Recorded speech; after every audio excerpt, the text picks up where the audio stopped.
让你去采药，居然在外面睡到将近天黑，再有下次，连婆婆也救不了你。药师，青龙、白虎、朱雀、玄武四灵的血脉找齐了吗？四灵血虽然无法弄到，不过用他们的后羿、青蛟蛇、铁骨虎、雷鸟和金龟代替，也可以练出一点灵血来。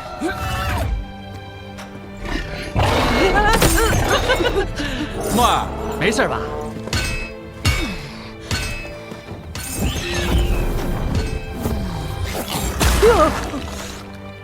墨儿，别怕。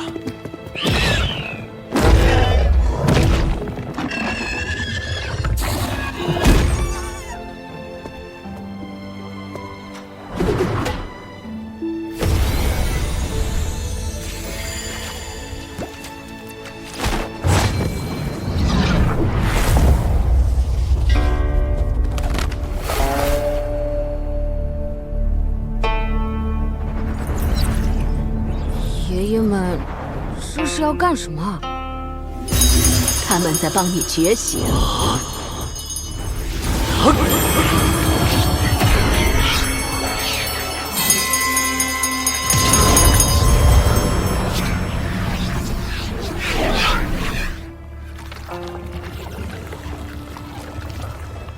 墨儿，听好了，接下来是你觉醒的第一课。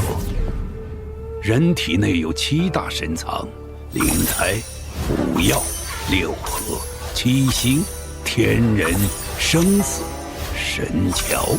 它们天生被壁垒封闭起来，需要修炼者自己破壁打开，就像藏起来的宝藏。药师爷爷练灵血是想帮我觉醒，打开神藏吗？不错，壁破不开。 便觉醒不了灵胎，无法打开神藏修炼。有的人受上天眷顾，一出生便破了灵胎壁，觉醒灵胎。就像我们9个，天分比普通人高出不知凡几，生来是修炼的苗子。这种体质就是灵体。那我呢？要助墨儿的灵胎觉醒，还需要服下4灵血。这就是青龙灵体，主掌青龙元气。 看老子的朱雀灵体，玄武灵体，这就是灵胎的元气属性。司老太婆是白虎灵体，白虎元气。别再叫我死老太婆。灵胎对应着4灵，有4种元气属性，因此灵体也有4种。毕竟不是正统的4灵血脉，只能练出这点灵血。喝下灵血，便会激发元气的属性。 让灵胎觉醒。是不是青龙灵体？说不定是白虎灵体。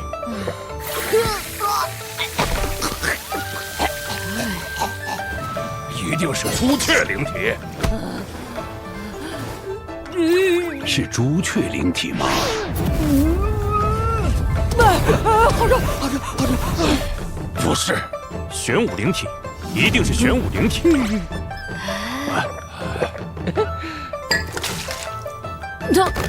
疼，好疼！都不是。这么说来，他就是个普通人，凡体。我们都老了，如果死了，他在大虚1天都活不下去。或许应该把木耳送出大虚，送他出去。 我们会被仇家发现，都会死。他被我们连累，也会死。那你说怎么办？婆婆和爷爷都是好人，我不会让你们死。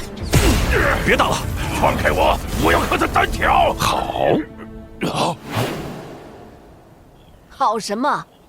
我说，木儿是个好苗子，他是结合四灵体之长，万古无一的霸体。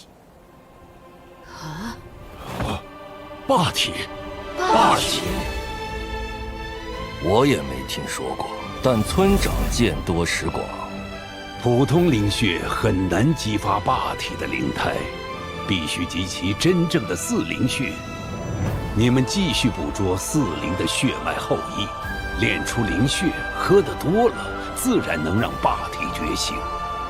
好，明早咱们就去打猎。好，包在我们身上。对了，还得盯着木儿训练，消化吸收灵血，别让他喝成个大胖娃娃。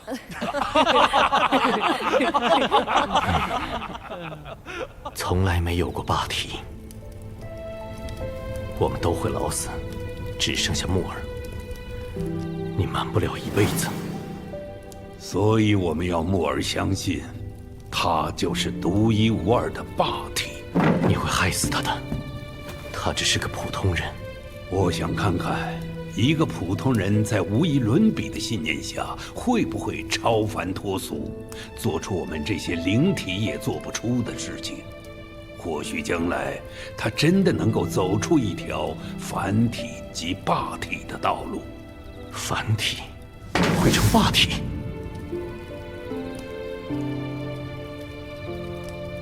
只要有信念，凡体即霸体。那天起，所有人都亢奋起来，就连最冷静的药师爷爷也变成狂热的炼药怪人，整天在我这个大活人身上施药。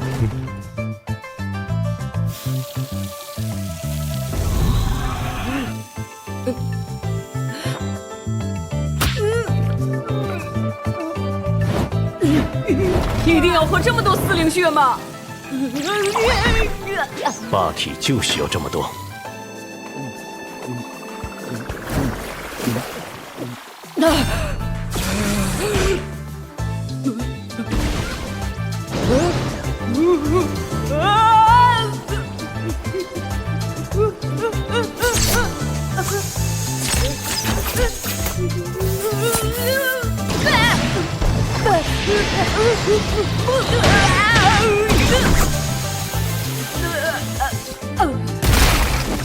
一次灌太多灵血，会把木儿撑死的。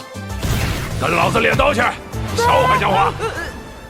另一个狂热分子就是他，最张扬的刀客屠夫爷爷。别看他喊打喊杀的，下手却很小心，从不会伤到我。当然，这得是他还没发疯的时候。木儿，来。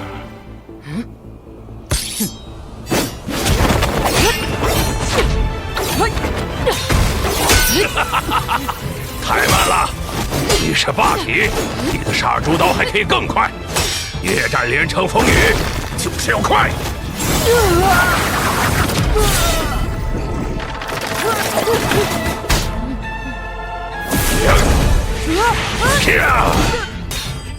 快的像是黑夜中的风雨一样，洒遍全城。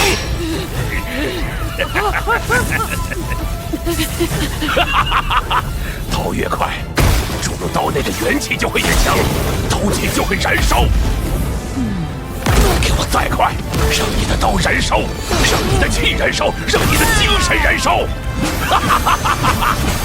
燃烧之后就是武道的极致，就是神通。老子早晚要劈开这天，杀回去！老子被斩断的是腰，丢掉的是双腿，但不是脑袋。老子要杀！杀！杀！杀！杀！杀！杀！杀！杀！杀！这就是刀法的极致，神通。屠夫又疯了。走，练拳。看上去马爷爷是古板阴森的棺材匠，但我知道，其实他是最热心的老好人。只是训练时，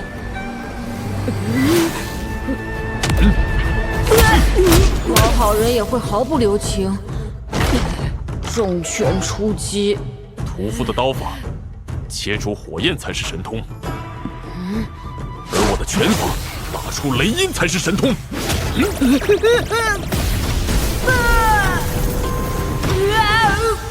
从前爷爷们教的是基础的刀法和拳法，现在都提到了用元气属性将刀法、拳法推到极致的神通，这才是霸体的修炼。一只手也可以练拳，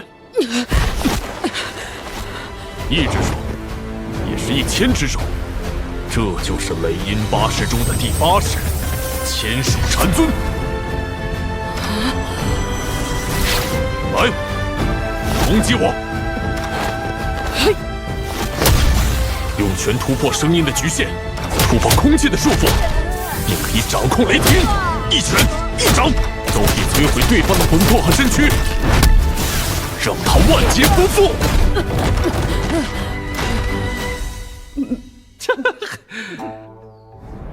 沙漠尔，打不过怎么办？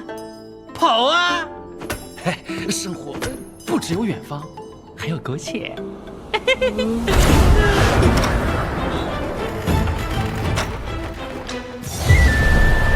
这个每天笑嘻嘻的，是我最好的朋友瘸子爷爷。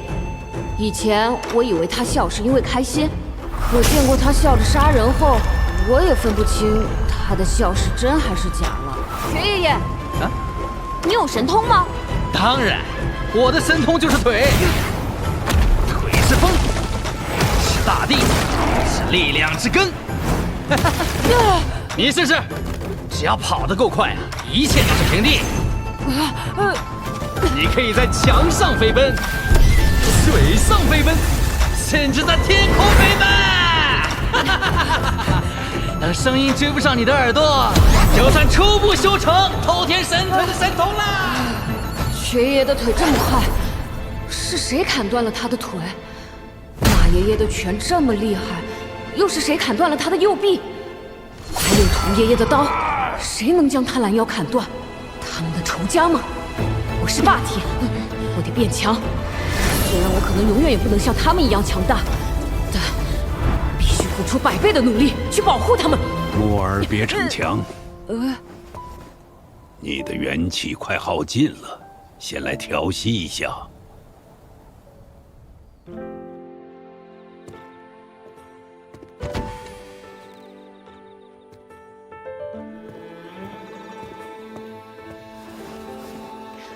这是我们残老村的老大，最博学的村长爷爷，无论他说什么都是对的。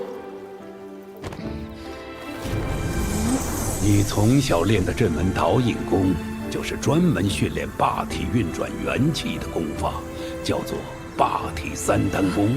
霸体三丹功听起来好厉害。只要觉醒灵胎，凭借霸体和霸体三丹功，你定会成为万古无一的强者。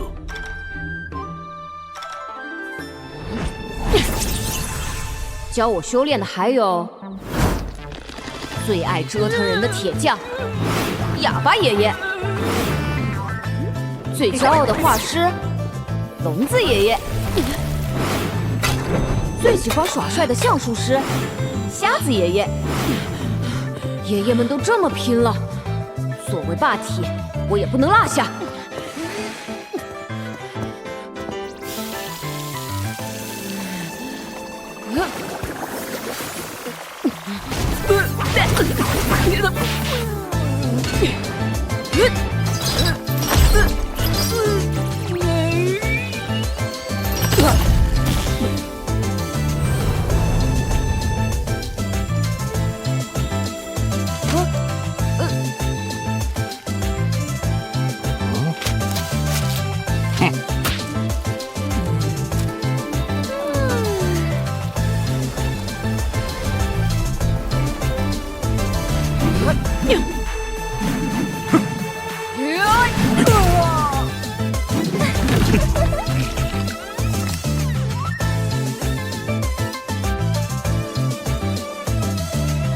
霸体三丹功，村长，你教他的好像是旧时代最普通的导引功吧？木儿的元气没有属性，只能修炼最简单、最初级的功法。这种小孩子打根基的低级功法，很难有什么成就。我原本也这么想，但木儿自幼练导引功，再加上每日服用四灵血，现在他的元气已经强得吓人，只是没有属性，发挥不出威力。有多强？几乎有你灵胎神藏的5成功力。什么？5成？等他觉醒灵胎，元气岂不超过我数倍？这还是导引功吗？你觉得他往后能修炼到什么程度？我也不知道，说不定木儿可以成为第一个将导引功推到极致的人。经过爷爷们的疯狂训练，我能明显感到身体比以往更强，元气也更充足。只是究竟要修炼到什么程度，我的霸体才会觉醒呢？木儿，木儿，这位就是最疼我的司婆婆了，也是村里最多变的人。她有时是裁缝，有时是接生婆，有时又变成了商贩。这可是上等的。我总觉得婆婆还藏着更神秘的一面。木儿，和婆婆去村外，我教你一个裁缝真正拿手的东西。裁缝拿手的不就是做衣裳吗？今天做的是一件很特别的衣裳。每个生灵都有2件衣裳，一件是靠魂魄气血维持的躯体外形，另一件则是依附躯体而生的影子。外形，影子。婆婆这就做件衣裳给你瞧瞧。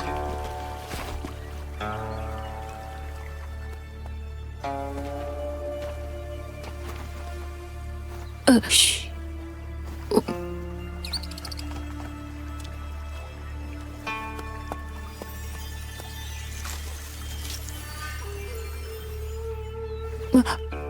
第一步，定魂魄。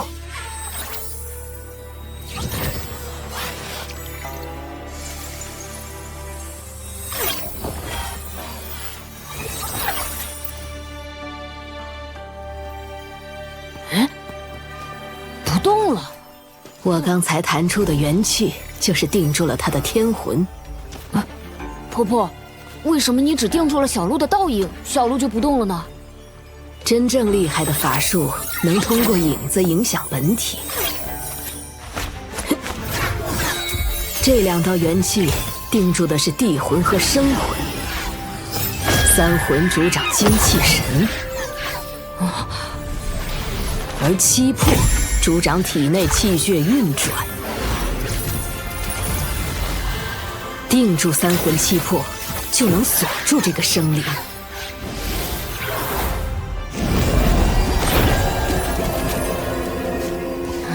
木儿，记住了吗？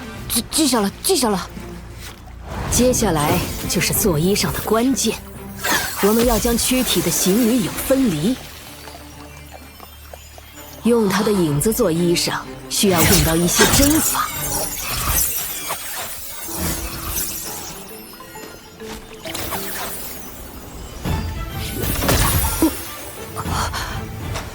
太神奇了，这就是婆婆的神通吗？这才是我们裁缝应该做的衣裳。那小鹿怎么办？它没有影子，会不会有事啊？我们只是借用一下影子，等婆婆拔出针，影子就会自己去找主人。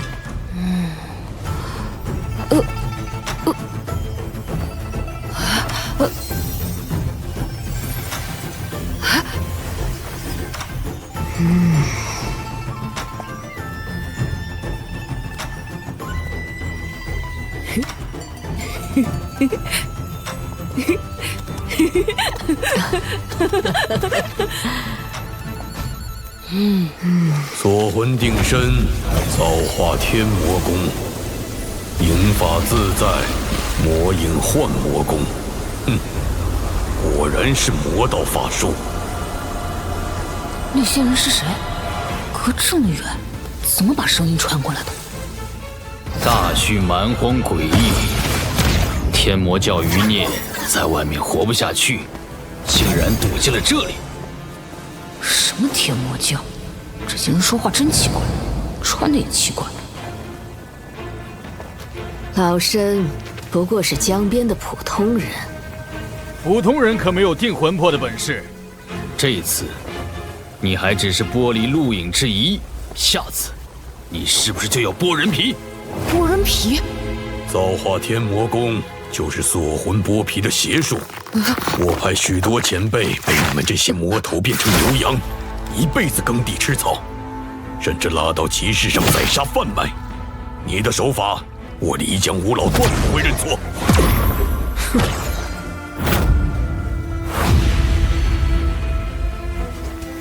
木儿，别怕，这世上披着人皮的禽兽太多，我们学着法术，就是将他们打回畜生样貌，让他们不能再骗人害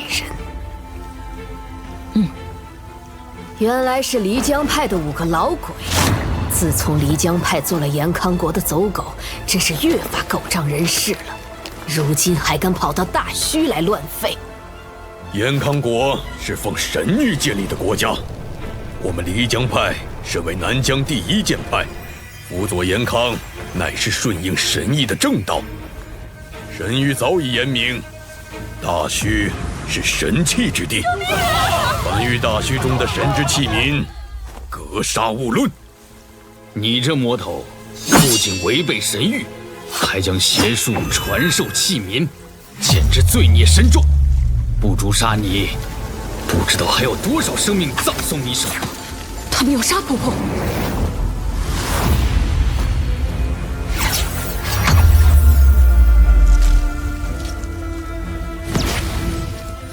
木儿，这几个老杂毛奈何不得婆婆，但你在身边，婆婆便会分心。快跑！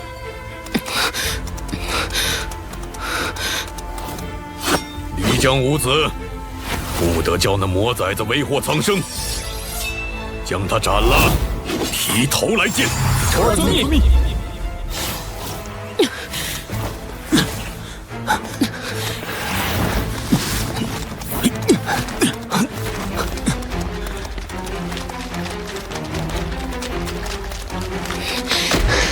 好快，他们居然能像瘸爷爷一样在水上飞奔，沿着江边跑，一定会被堵住。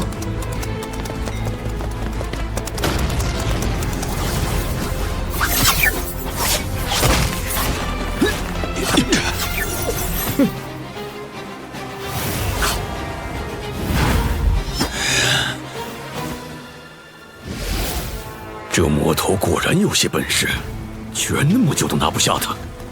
魔头，受死！婆婆会不会有事啊？不行，我得让爷爷们来帮婆婆。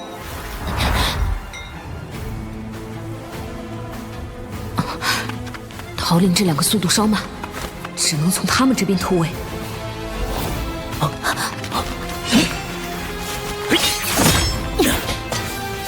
别想逃！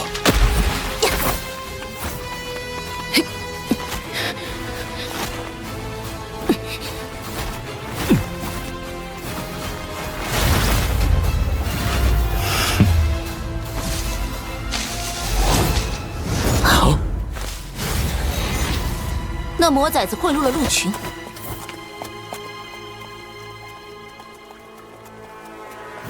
把这些鹿通通杀了。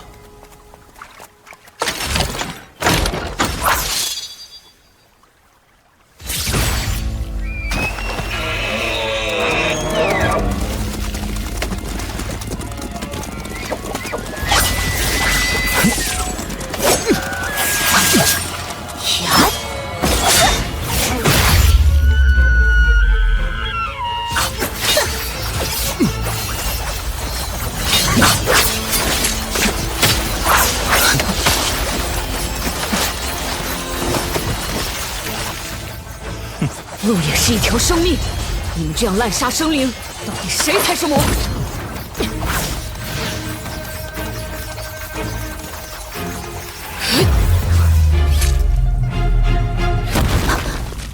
在那里，藏不住了。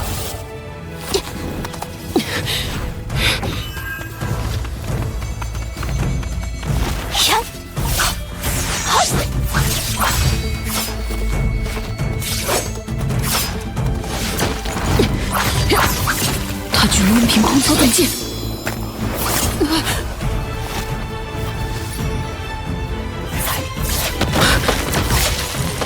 难道他是用这道细丝操纵剑的？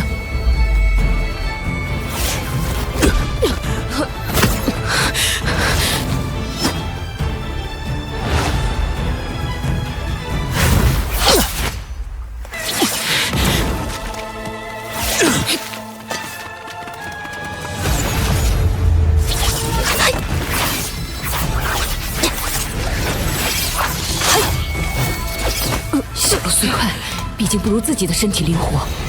我要逃出去，只有……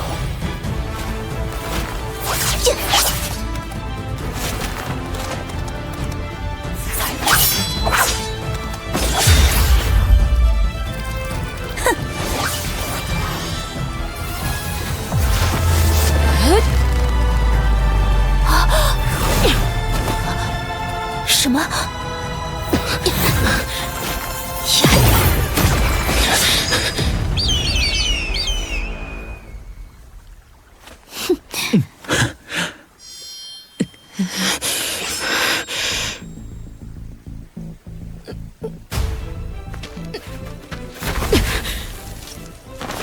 我控剑的元气还不够强。那丝线剑是元气，元气化丝。弓箭术异常高深，今天师弟师妹不妨就拿这魔崽子练手，怎么样？正合我意。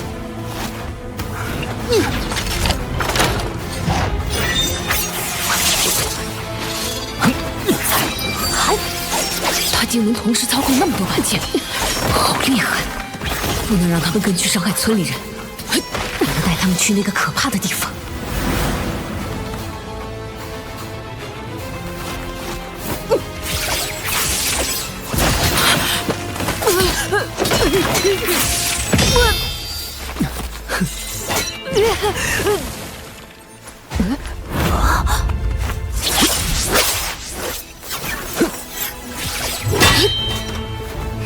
你身上藏着铁锭。瘸爷爷教我腿功，必须穿铁鞋绑铁锭，负重了50斤。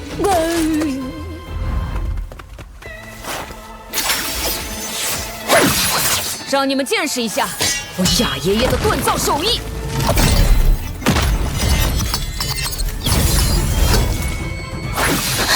什么铁器如此坚固？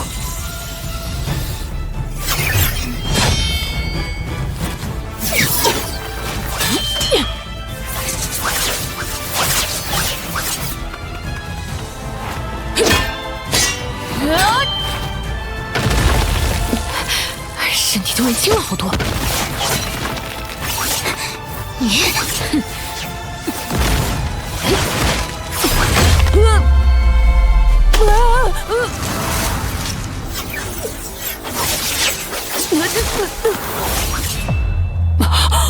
不好！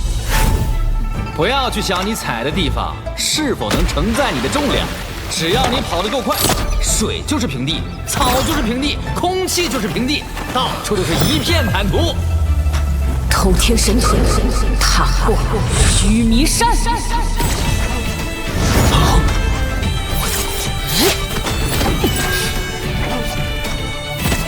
这家伙跑得好快！这小子元气虽然深厚，却毫无属性威力，可见他没有觉醒灵胎。屈师兄已是灵胎境巅峰，他死定了！小魔崽子，哪里逃？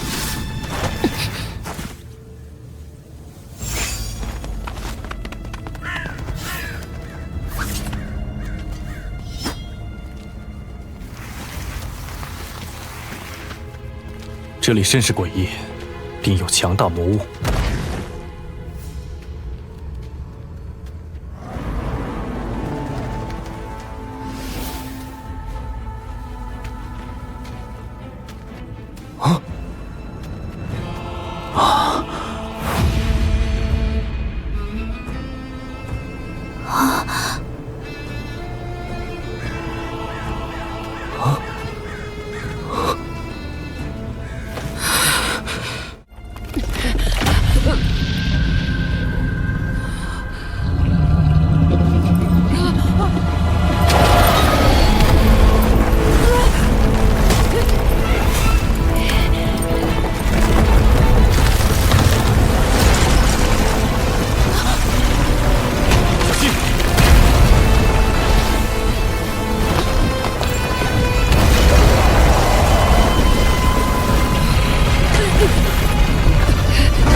魔猿就是此地的主人。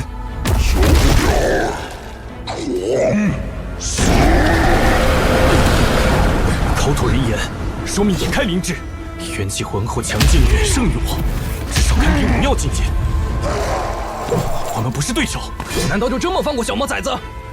连屈师兄都被魔猿重伤，小魔崽子肯定死了。受不了！死！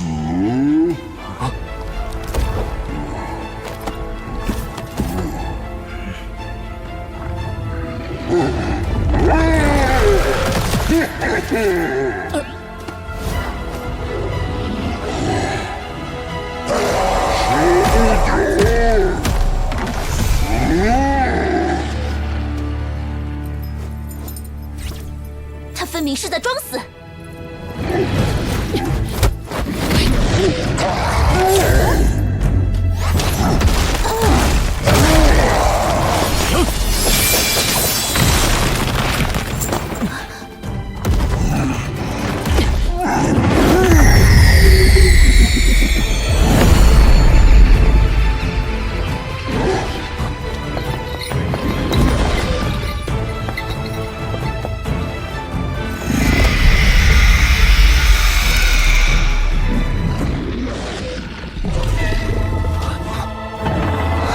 陆血，该死！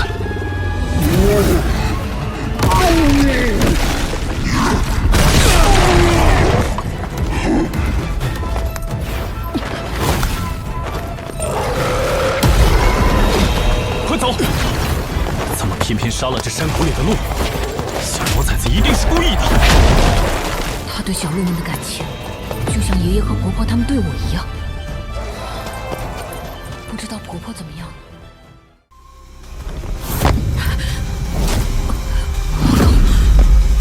虽然我及时防御，腹脏和骨骼还是受伤了。村长爷爷说，霸体三丹功不仅可以增进元气，还能以元气来滋润身体，应该能缓解伤势。原先都是静坐调息，想不到在急速奔跑时，霸体三丹功运气速度更快，滋润身体的速度也大幅提升。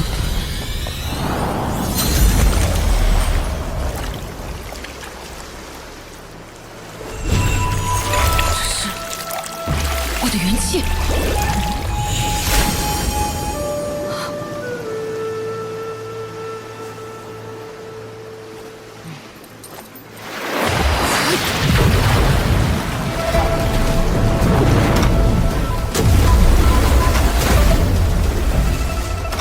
好奇怪，我的元气每次运行到眉心处都会被挡下，难道这就是灵台壁？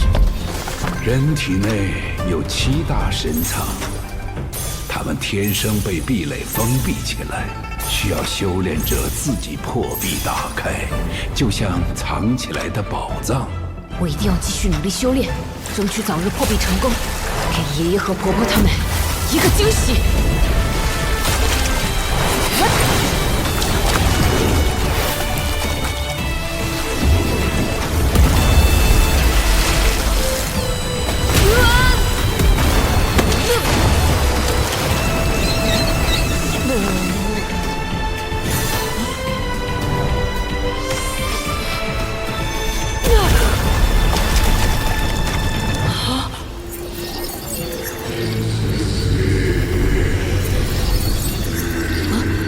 哪里来的声音？他在说什么？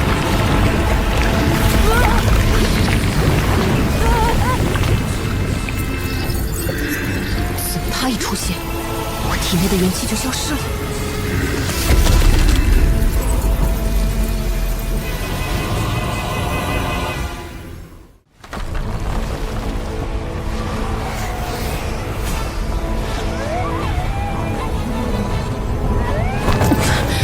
居然在发光，就像村里的石像一样。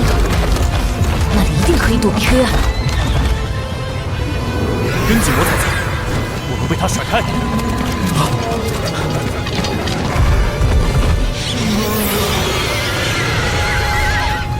不好，黑暗来势好快，得赶紧躲进宫殿里。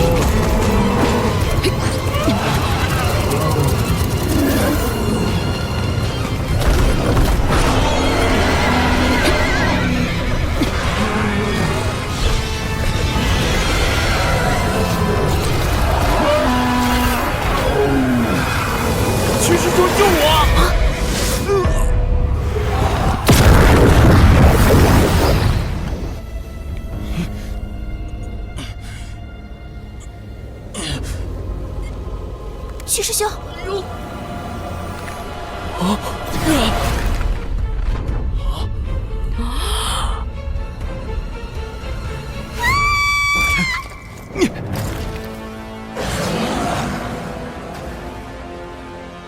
请师妹莫怕，两位师弟因除魔未到而死，死得壮烈。魔崽子实在歹毒，故意在黑暗来临前一刻才来到这里，就是想借黑暗来害死我们。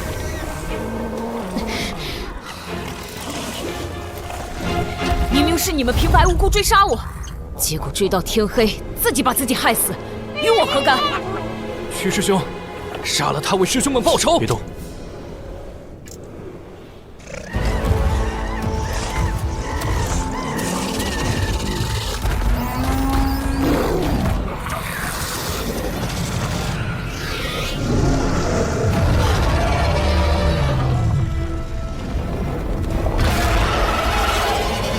这些异兽很多都是不死不休的天敌，而现在却相安无事，很是古怪。他们似乎定下了规矩，不得在此处厮杀。今晚不要动手，等到天亮。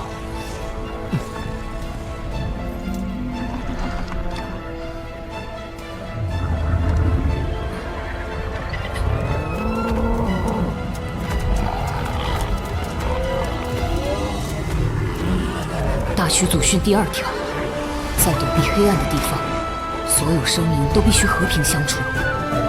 爷爷和婆婆说的没错，若兽真的有灵，他们也会遵照大虚的规矩行事，甚至比人更安全。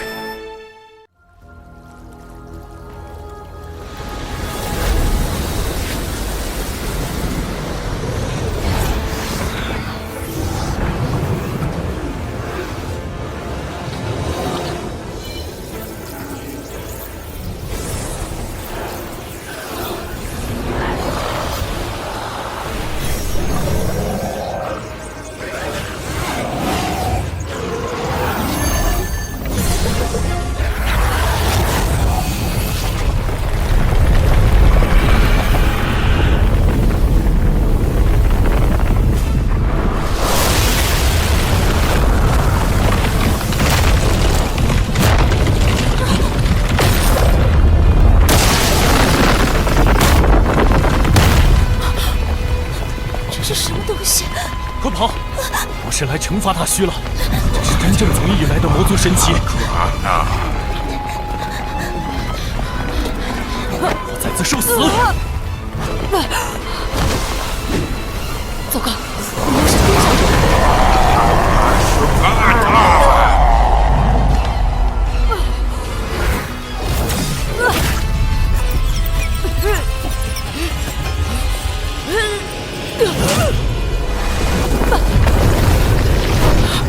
好恐怖的魔音，我快要被撕裂了。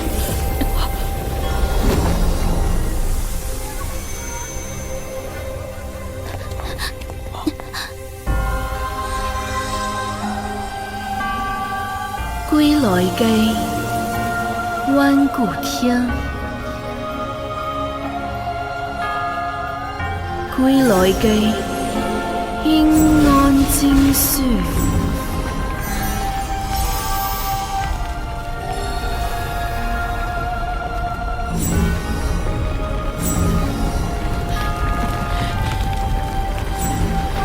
尸骨活过来了，他们是神女。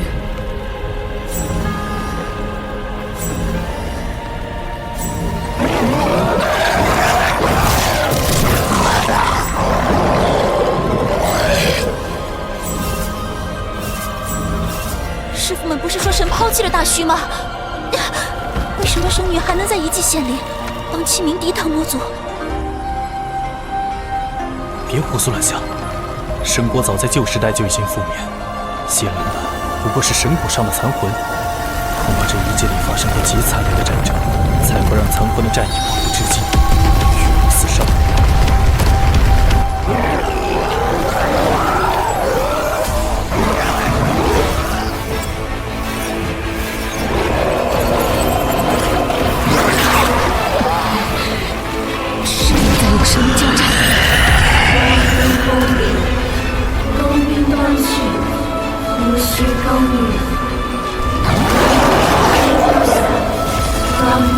这声音和阻挡我破壁的声音好像，难道我的灵胎壁是被神音封印的？刚刚似乎也是因为魔音，才让灵胎壁破出裂纹。要是学会魔音，我就能破壁觉醒了。天快亮了，姓徐的肯定不会放过我。我必须在天亮前觉醒霸体。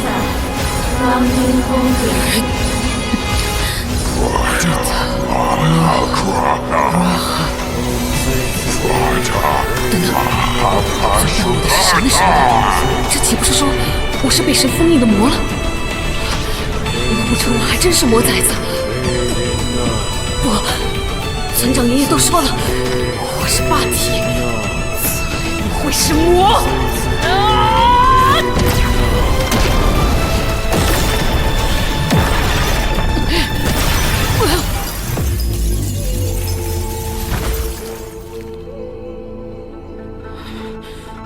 再来！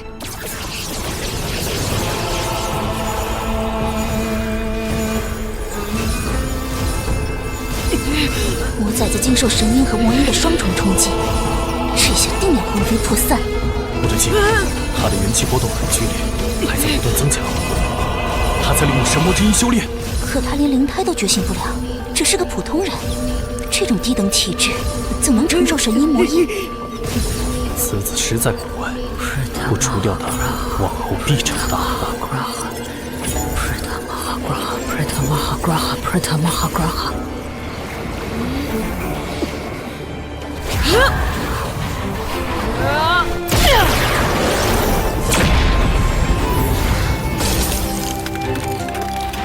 灵胎壁裂了，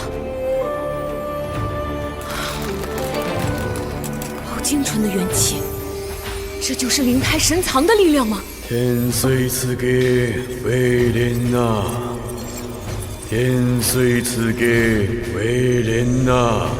什么？竟然还能愈合？我还是不够强，不能一鼓作气完全破除灵胎壁。不过，吸收灵胎神藏的元气之后，我的力量又提升了不少。要不了多久，我一定可以彻底破壁。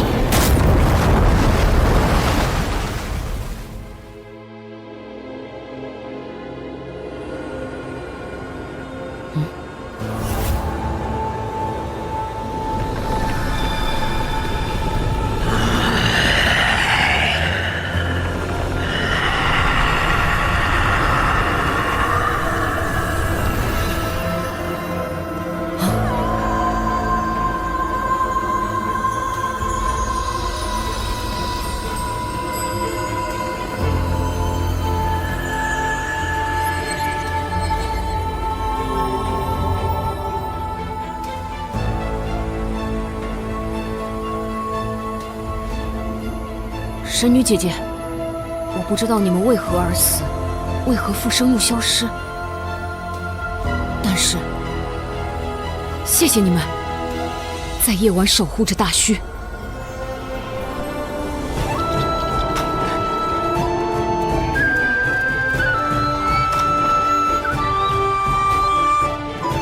小魔崽子，你这副有情有义的模样，装给谁看？天亮了，你的死期到了。异兽天亮就会离开遗迹，他们保护不了你。我没觉醒霸体，很难同时对付他们两人。没了异兽保护，他们会立刻杀了我。我得在异兽离开峡谷前，借他们掩护逃离追杀。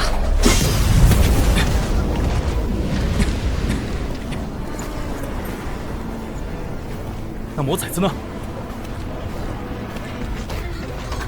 他混在了兽群中。秦师妹，不要空见，我们只能小心靠近与他搏杀，切勿惊扰了兽群。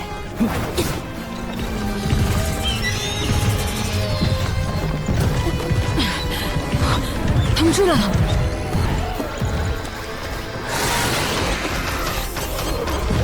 如果我们这次再失败，没有将这魔崽子的人头带回去复命，师傅们一定会对我们失望。你先近身攻击缠住他，我跑先发拦截，将他打出兽群。巨兽，你放心，这次我拼命也会将他给宰了。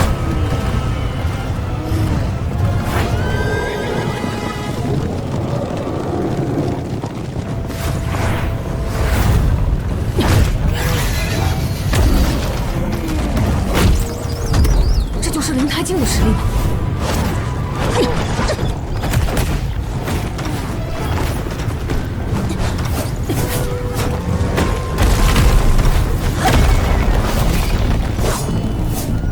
我的推法，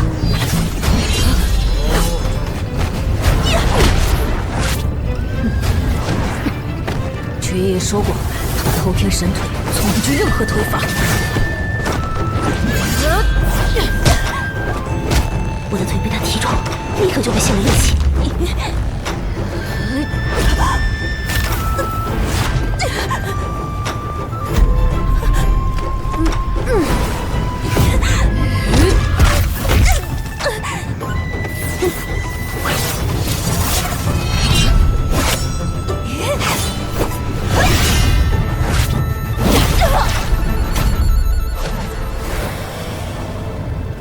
巨师兄，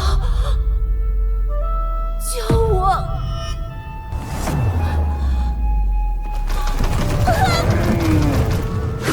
秦师妹，只怪你自己学艺不精了。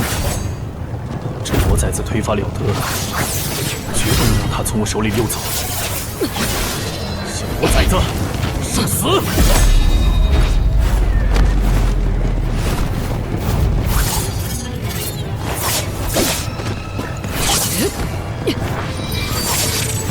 这个小区的空间，宝剑离自己远近不过30，红武器抵挡太凶险了。我是霸体，如果我像他那样把元气注入兵器，是不是也能控我？只能灌入1尺3寸，根本无法让树之离开双手攻击。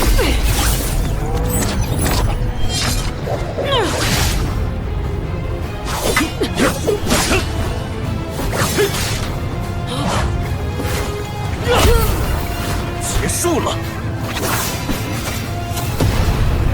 什么？一夜之间，这魔崽子的元气居然增长那么快！我的元气增强了小木棒的坚韧度，这个长度刚好能施展杀猪刀法第1式——夜战连城风雨。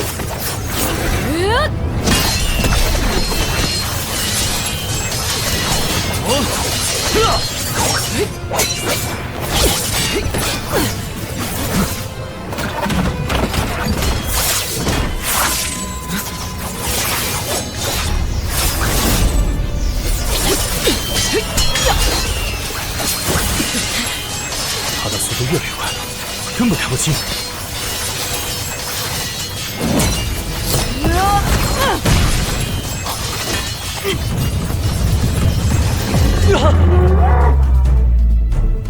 或者，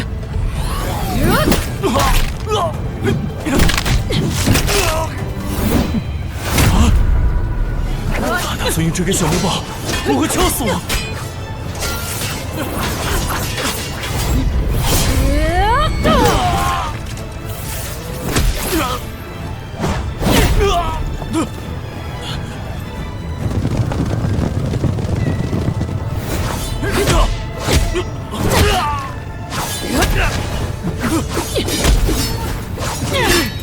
我快坚持不下去了，这小子没力气了。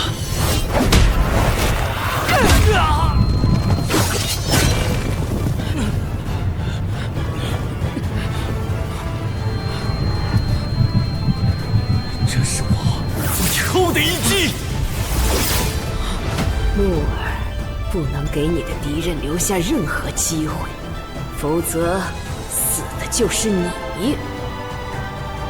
我只要停下来，他哪怕还有1丝元气，都会拼死杀掉我。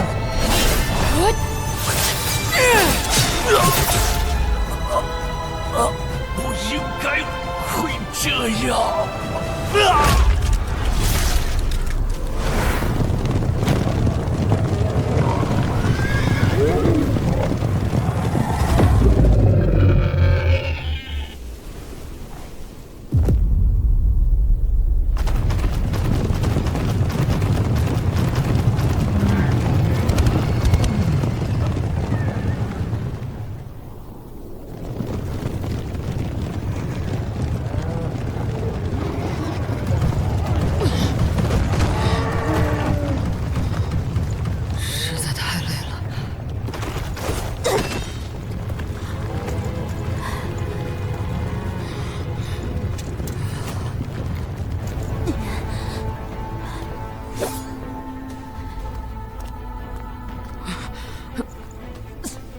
损伤太重，好痛！完了，完全没有力气了。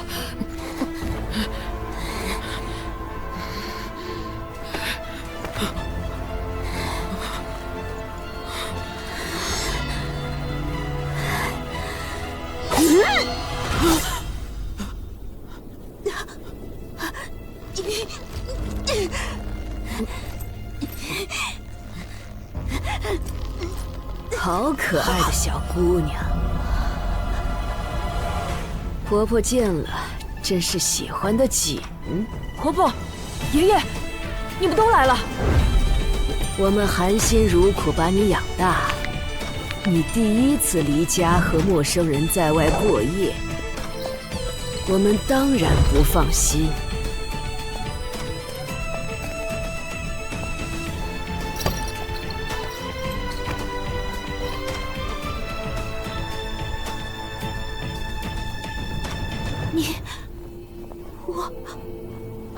师父。哦，你问那5个老鬼呀？我把他们5个一起变成衣裳。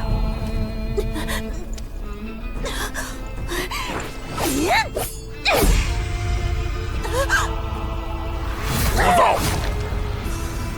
直接杀了！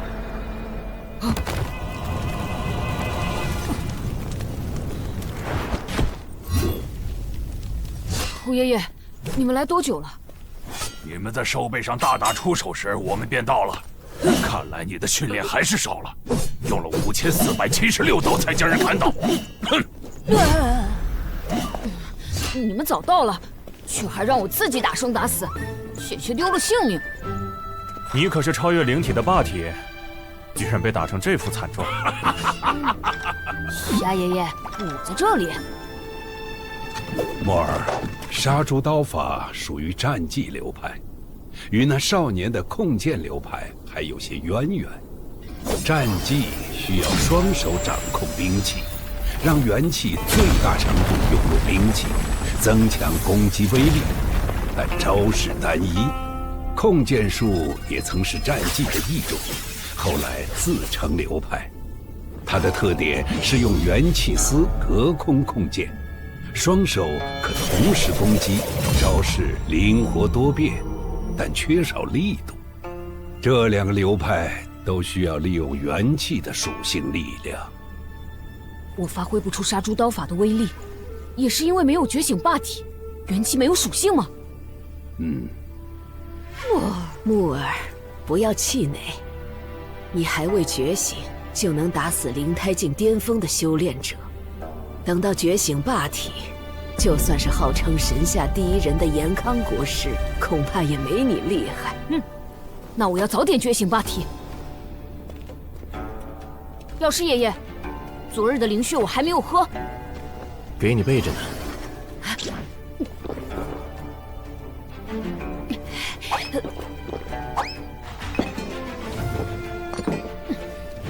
霸体3单弓。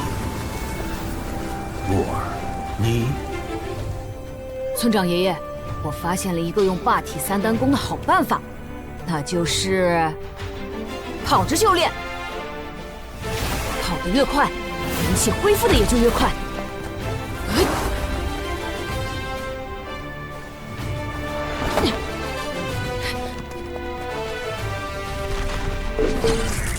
村长爷爷，看到了吗？木儿刚刚才耗尽了元气，几杯灵血喝下去，就元气大涨，并且已经渗入4肢百骸，开始元气淬体了。我是灵胎境巅峰时打出第1道掌心雷，才做到全数淬体。我也是，那天我在风中奔跑，追上了狂风，踩在风尖上行走，元气如风吹百窍，欣喜之下，我从风尖上摔下来，差点摔死。而木儿现在还未觉醒灵胎，便开始淬体了。难道霸体果然强横，是我们这些灵体羡慕不来的。好臭好臭！哎，等等我！我体内的元气比以往任何时候都要强。凭我现在的力量，再利用魔音，是不是就能彻底破壁？我觉醒霸体，伯伯和爷爷们一定会非常开心。Preta Mahagraha Preta Mahapashupati Preta Mahagraha Preta Mahapashupati。上次我是借神女观的神魔之音，加强了我本身魔语的力量，才能把灵台壁破出一丝缝隙。天水之给为人呐，好强的阻力！天水之给为人呐。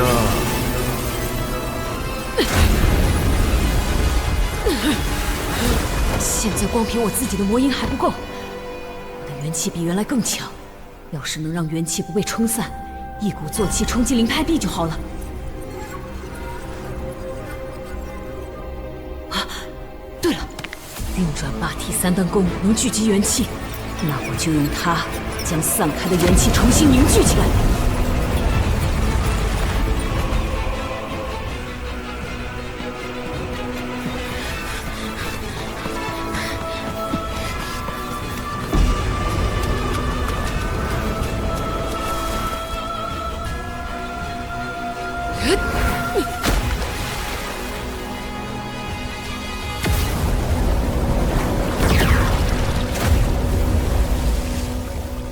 神魔共鸣。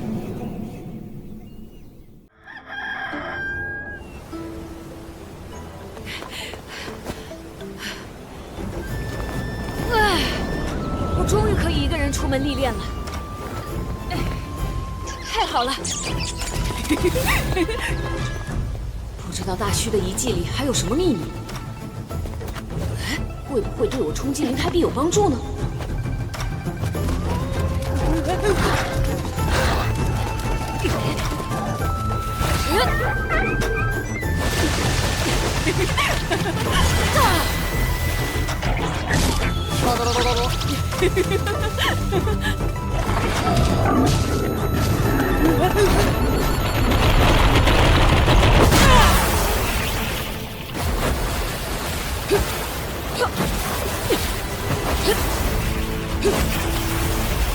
元婴八世第一式，只身东海，挟春雷。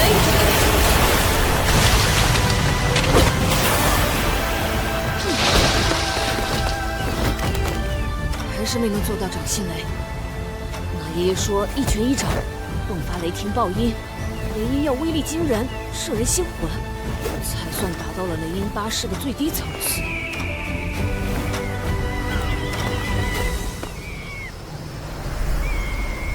遗迹，这里是永江下游，我不知不觉竟然跑了这么远。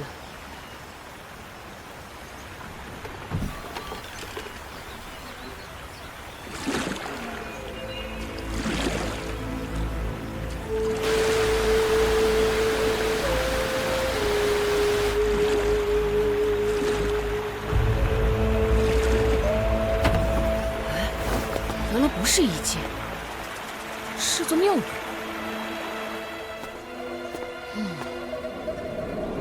这些链条锁住了一个铜像。奇怪，大虚里多是龙王庙，这座庙里的铜像却不像龙，也不像神，反而有点像传说中普度众生的禅尊。瞎爷爷说，进庙烧香拜禅尊是规矩，我没有带香，只能在庙前歇脚。小生残老村人，家住在永江边，借宝地歇脚，惊扰了此地主人，心中不安。还有，木儿，你要是在荒郊野外落了单，千万记得说一句话。啊！瞎爷爷是老江湖，他说的话肯定不会有错。小生自幼体弱多病，庙里若是有神女姐姐，莫要来害我。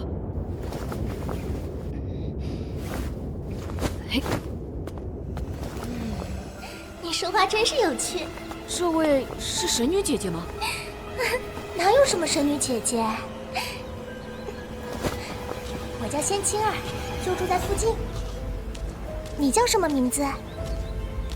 我叫秦牧，就是姓秦的放牛娃的意思。哎，的牛呢？牛变成了女人，现在没有牛了。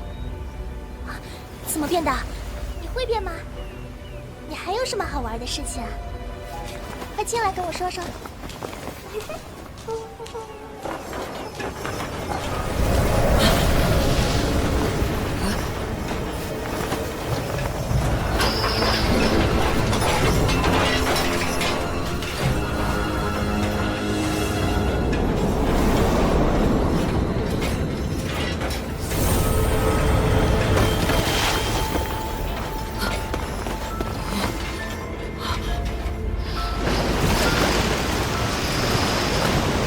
弹箱不能进去参拜。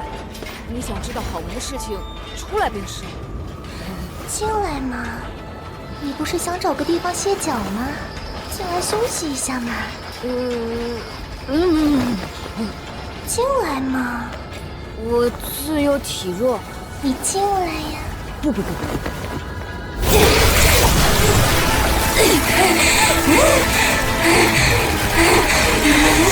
我进来！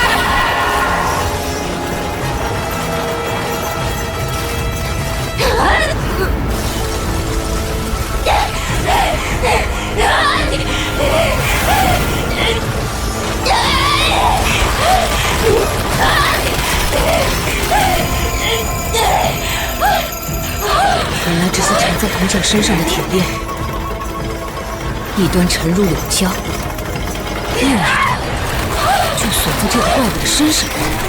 天杀的贼畜！你修成的铲子就忘了自己可这样吗？老娘就想吃饱喝足，你偏不让！你要让老娘不成？贼畜！你不是想动我吗？我饿死了，谁给你记不得？谁给你修铲？送上门的肉，送上门的肉啊！那些白骨都是人骨。到底有多少人死在这炼中？虽然不知道妖怎么修成的禅宗，但这尊铜像可以镇压怪物，或许也可以助我破开灵胎壁。Krita Maha Graha Krita Maha Pashupati Krita Maha Graha Krita Maha Pashupati Krita Maha Graha。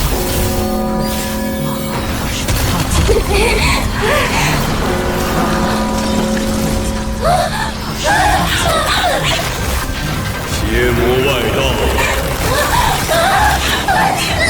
胆敢在本尊面前放肆！这尊铜像竟能活过来！运送魔音，无法无天。我以禅音降你。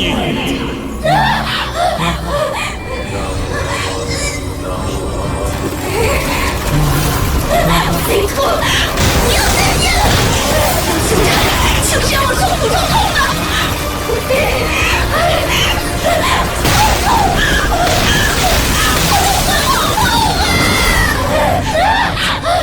好强的禅意！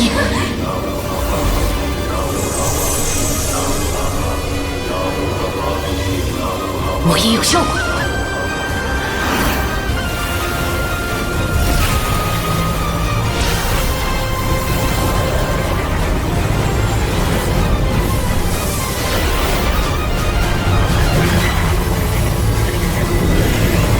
神音被禅意分散了，好机会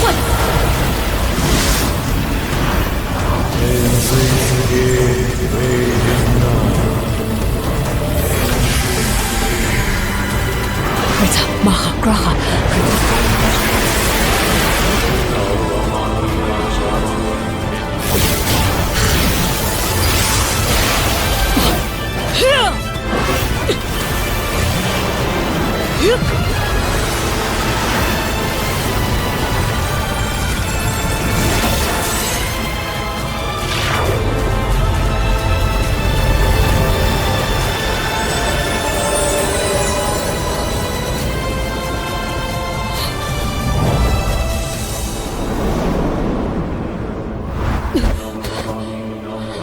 成功了！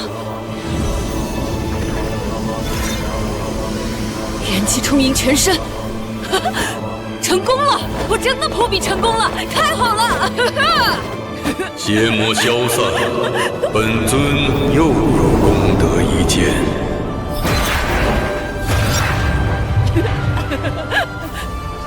太好了，太好了！嘿，奇怪，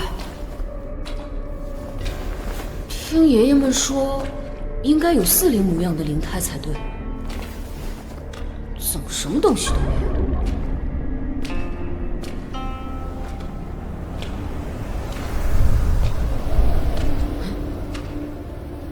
那是什么？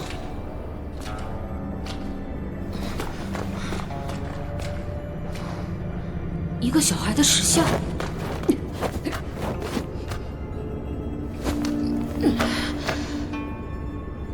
难道这个石像就是灵胎？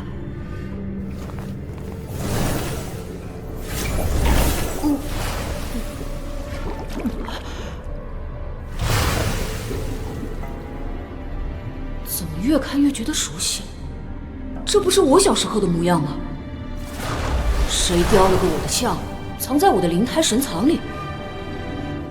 好神奇啊！晶莹剔透的，还有点柔软。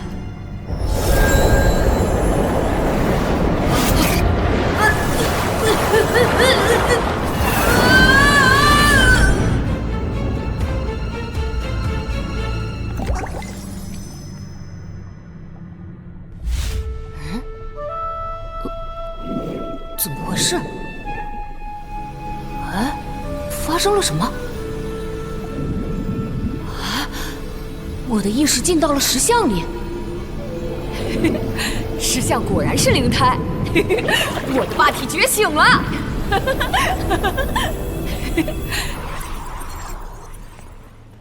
刚刚铜像还活过来呢，这会儿怎么不动了？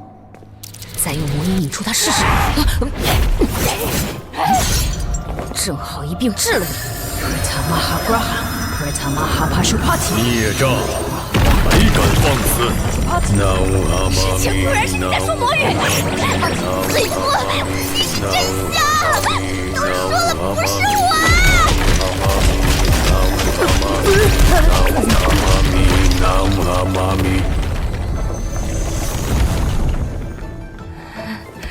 好小子，你居然敢这么对老娘！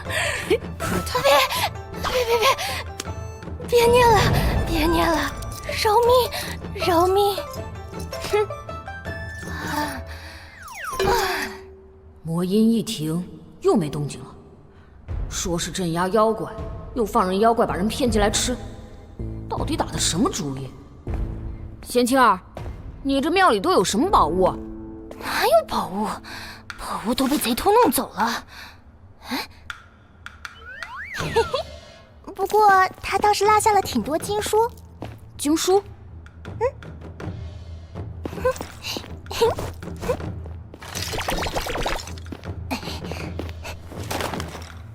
那小雷音宗，这名字和马爷爷的拳法雷音巴士好像。贼头想教老娘念经，哼！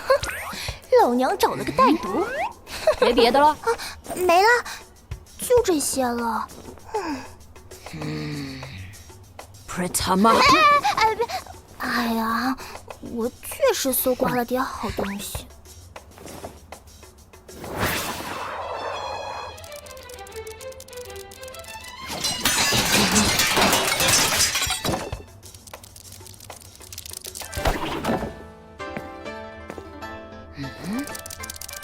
只有这些？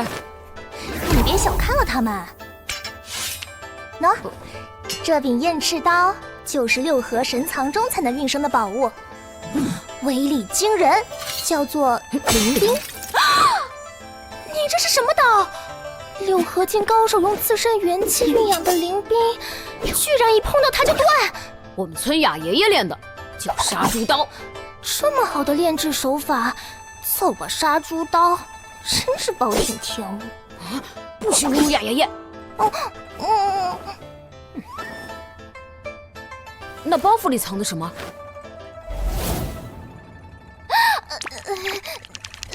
没什么。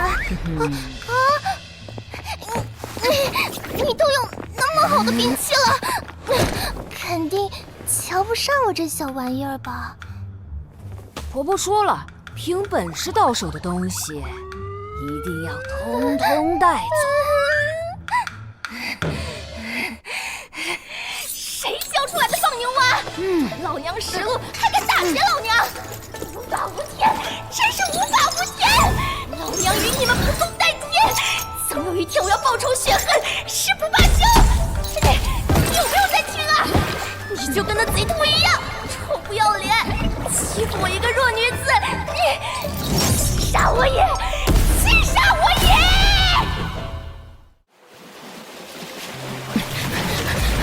神魔禅三阴共鸣的冲击与日俱增，即便是霸体也会损坏星魂。村长，你一定有法子，对不对？你当年乃是……我只是个老残废罢了。不过，有个人或许能帮他。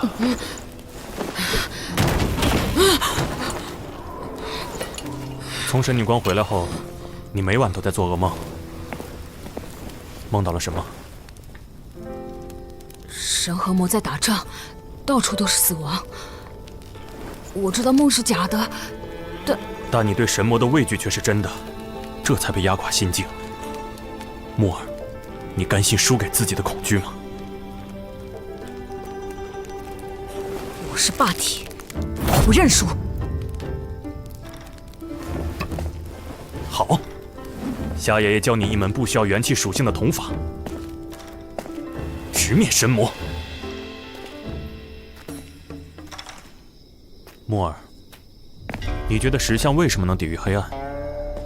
因为石像会发光。石像并不都会发光，就像你跟随聋子学书画，你的画只是一张纸，但聋子的画不仅能动，甚至能脱画而出。同样是画，为何不一样？画画的人不一样。普通人的像不能发光，更无法抵御黑暗，石像也是如此。但这个是神的像，传说是神其肉身所化，背着石像，相当于背负着一尊神，负神前行，奇重无比。石像相当于神。我教你的九重天开眼法，就是要开神眼，去见石像中的神。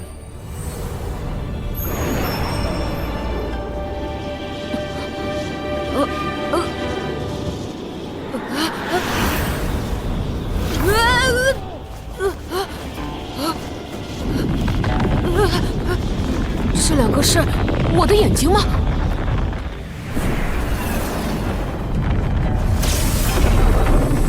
你头顶的天，就是九重天开眼法第一重天，神霄天。记住天上的图案，那是神霄天的36天罡阵纹。现在，你再来看看石像，是否与从前有所不同？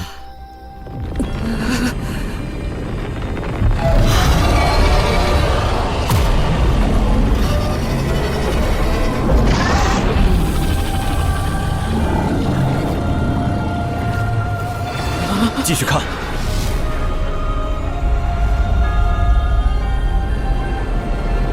神的势，神的韵，神的气，神的态，神的元神。不准跪！一旦跪下，有了奴性就再难站起来。继续看，神和龟在动，是玄武。玄武神活过来了。不对，仔细看，这是旧时代玄武灵体修成的神奇。灵体，他是人修炼成的神。他还活着，他在旧时代就死了，如今只是个石像，一堆石头。你要跪他吗？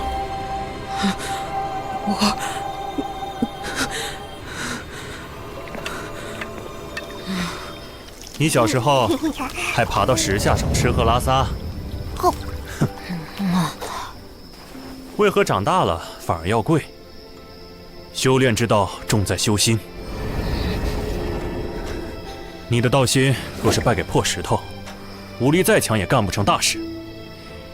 严康国当朝国师，那位神下第一人，他曾说过一句看似大逆不道的话：破庙中神易，破心中神难。心里的神，压在你心上的都是伪神，假神必须打破。任何让你跪下做奴隶的，哪怕是真神，也绝不能跪。绝不能跪。反而要尿他。尿他？可神不是保护我们的吗？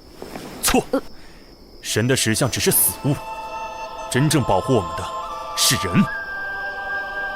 是从千里外把石像一个个背到村子的村长、哑巴、马爷，是他们让神为人所用。与其跪神乞怜，不如站着做自己的神。自己的神？怎么？小时候敢尿，现在不敢了？当然敢！嘿，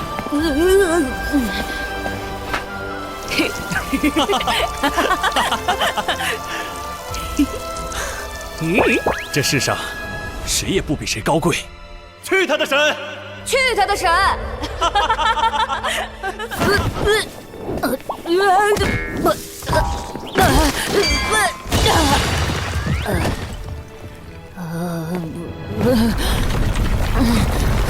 小不掉！又是你这个大个子！闯死！去！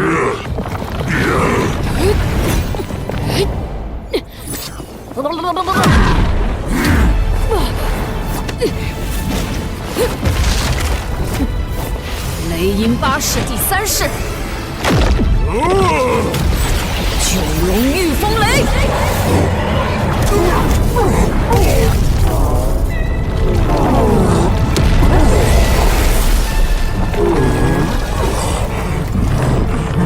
逃不掉！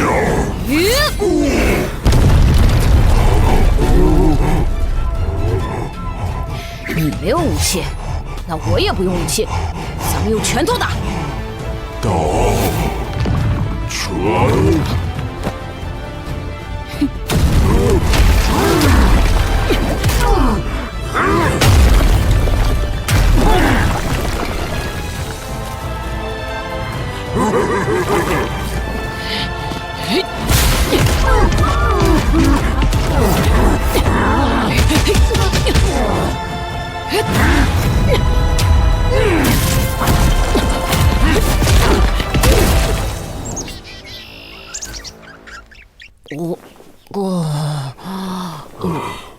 不打了，休息，休息。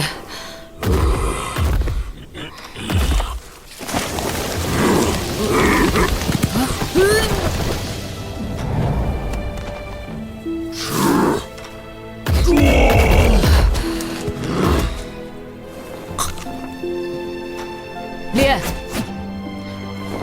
撞，迎接打！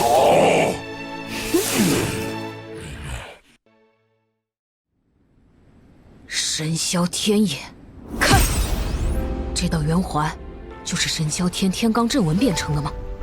我刚学到9重天开眼法的第1重，等修成9重，眼里应该会有9道环环相套的圆环了吧？像10个重叠的眼瞳一样。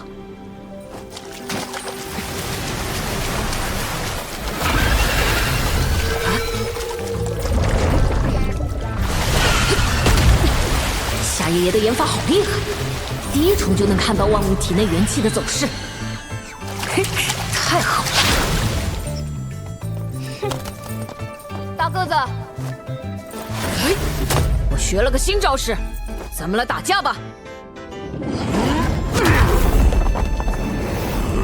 小不掉！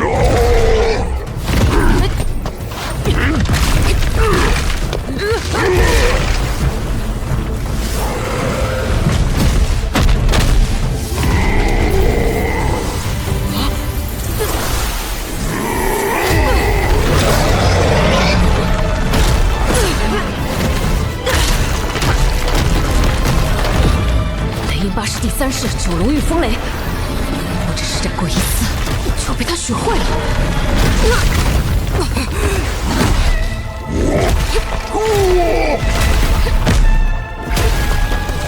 神霄天眼，开！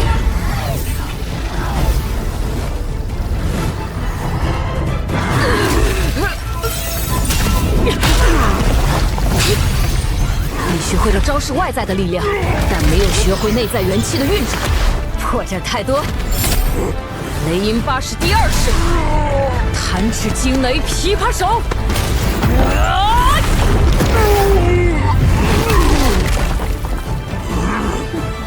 我哥，你弟，我更壮。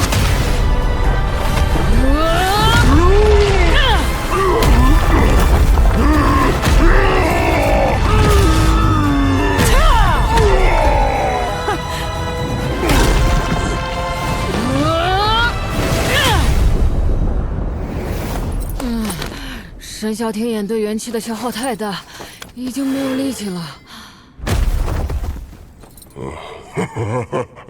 哎，大个子，我教你一个恢复元气的功法，叫做霸体三弹功。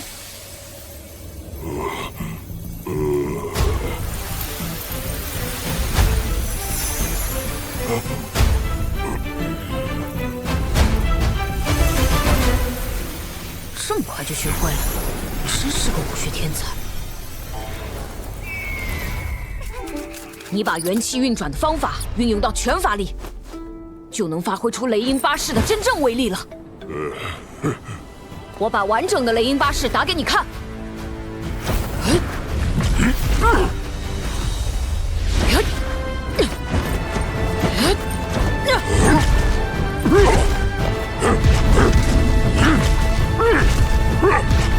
大个子，好好修炼，明天我教你偷天神腿，咱们接着打。大个子进步惊人，很快不使出神霄天眼，我便无法占据任何上风。村长爷爷说霸体举世无双，一定是因为我不够努力，找不出霸体觉醒属性的方法，才会被大个子赶上。我必须加倍努力。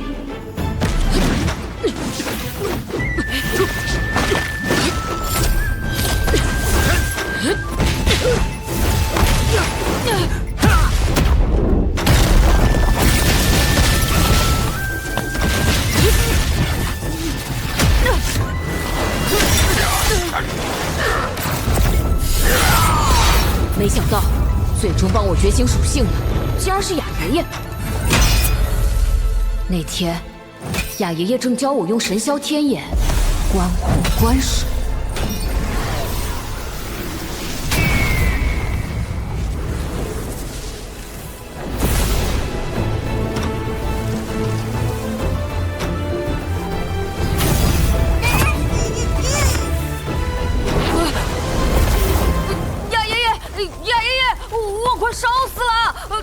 木儿，心神守一，用灵胎吐纳，把火属性元气收回去。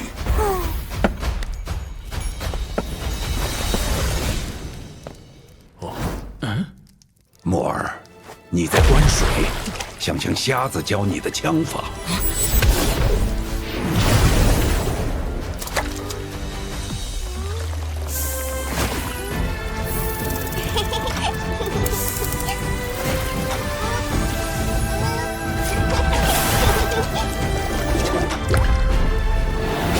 刺出来！霸体第二次觉醒，还是水火双属性。哑巴，你怎么想到观火水的方法？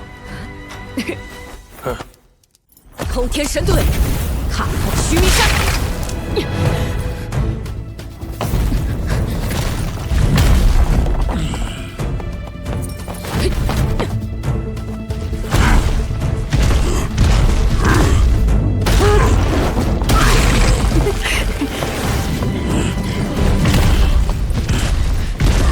大个子，你学得真快！来，接着练霸体三弹功。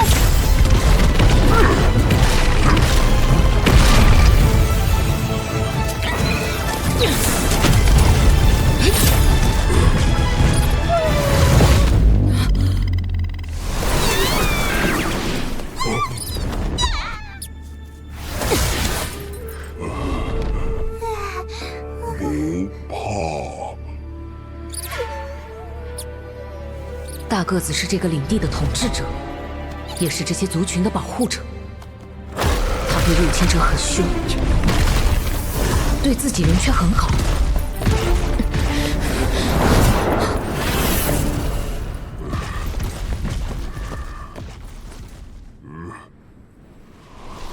看来这里就是大个子躲避黑暗的遗迹了。好雄伟的宫殿！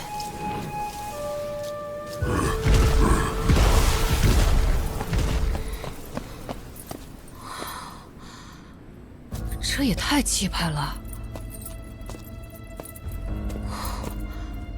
这石像也是神的肉身所化吗？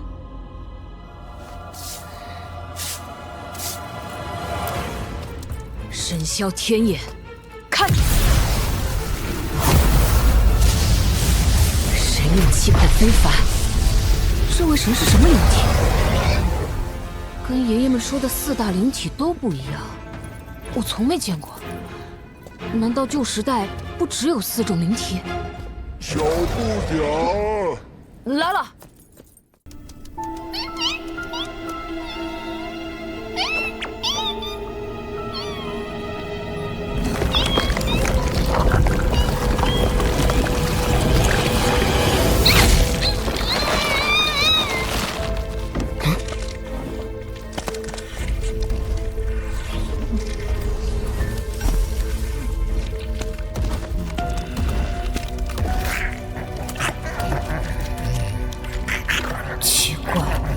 这里没人啊，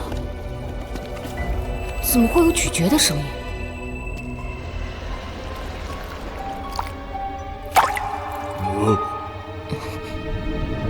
我们的影子都好好的，哪来的第3个影子？他是谁？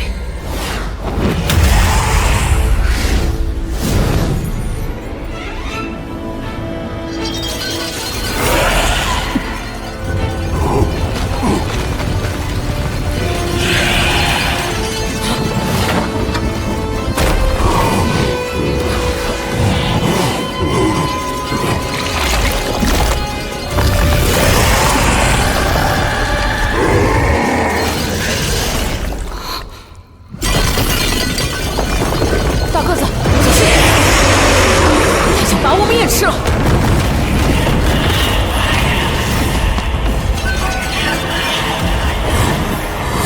屁！难道这是魔的影子？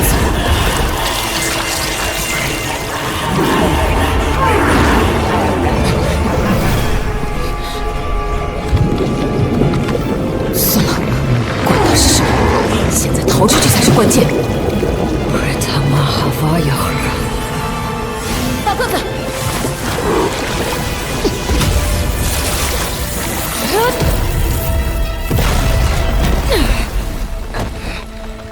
这句魔语竟能让我体内的全部元气瞬间爆发，助我成功施展出掌心雷。不过，这招太过强大，让我也同时力竭了。竟然会念魔语，是我从后背，真可笑。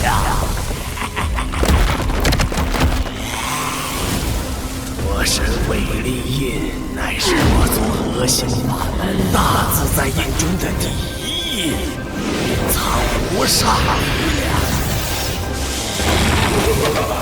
你手中却如此虚弱无力。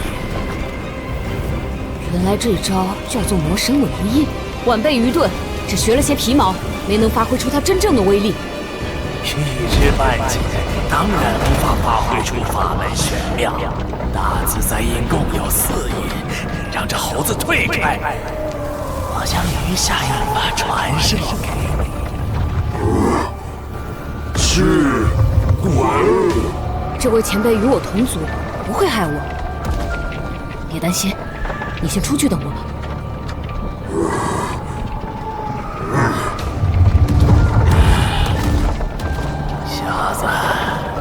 靠近些看，我只教你一遍。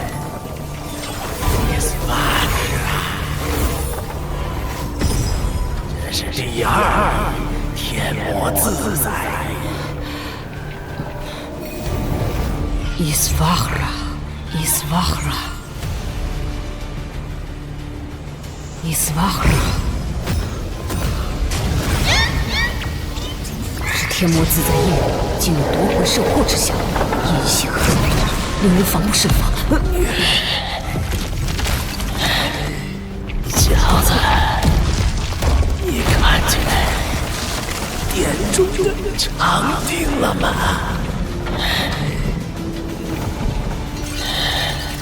他们的力量始终压制我。时间不多了，你进来吧，我怕你看不清。前辈放心，晚辈眼力尚可。第三印，布拉雅纳，大智慧印。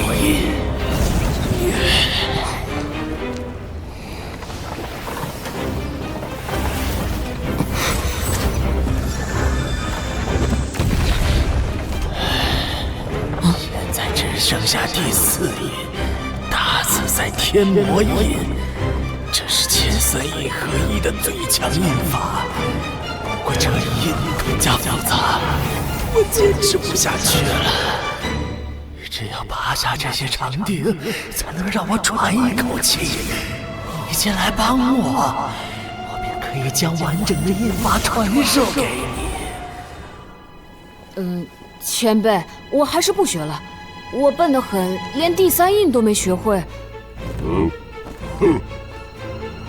只要你拔下钉子，我便有力气教你第二遍。前辈刚才说过只教一遍，我怎能让前辈食言？我这么笨，有负前辈的期待，心中愧疚不已。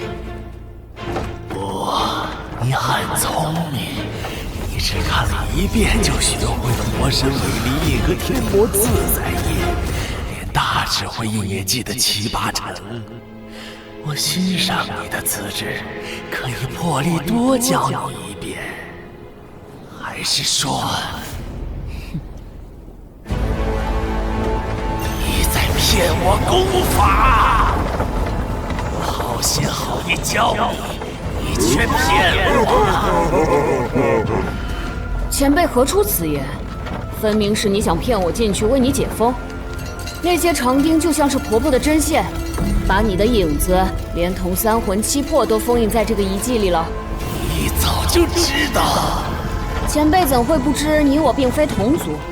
不过是想引诱我进殿为你拔去长钉，恐怕前辈一脱困便会将我也吃掉。我只是将计就计，骗了你2招半的印法。小骗子，我要弄死你！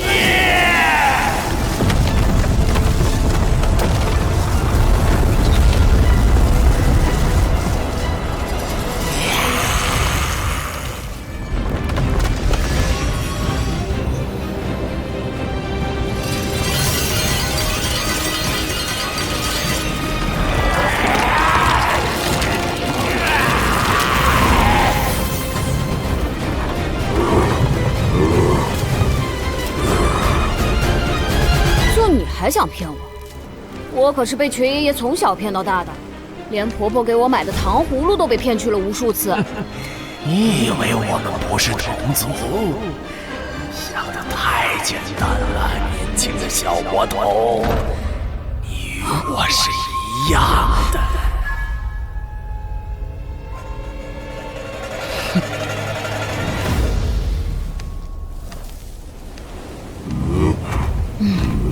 对我们这种忠厚老实的人而言，大虚实在太危险了。是鬼，大鬼，小鬼。里面那个确实是大骗子，我可不是什么小骗子，不过是从小吃亏才勉强学得机灵一些。大个子，这个地方你怕是不能再住了。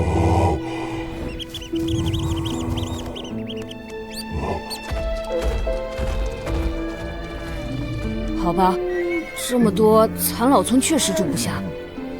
你记得勤加修炼，那偏殿也千万不要再进去了。走。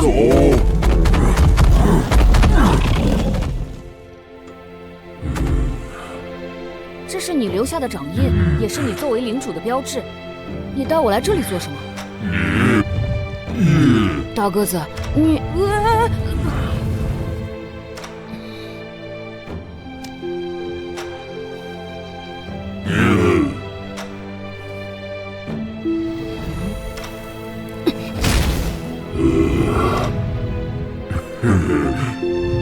我的，你的。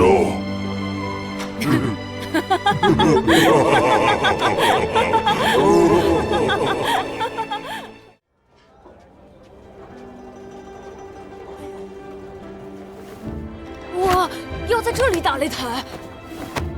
不少在外界混不下去的高人，被逼得躲入大穴。只有庙会，才能将这些高人和他们的弟子聚集起来。也就是说，你在这里打擂，就可以见到天下所有流派的功法。原来村长爷爷让我来庙会，就是想让我和各个流派的人实战，增长见识。脚踢永江无敌手，横扫大虚800村，不知死活的小子，谢了，太嚣张了！爷爷写的这么嚣张，我会不会被人打死？打死这小子！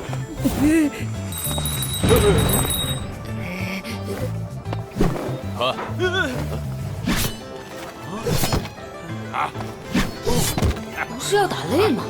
爷爷们在干什么？聋子，快写个批注，境界高的必须自封神藏，可不能真把木耳打死了。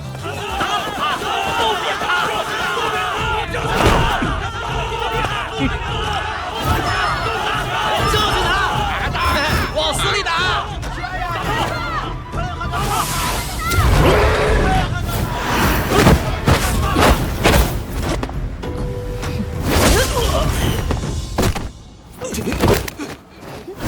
下一个，打擂对赌，赢就对着他了。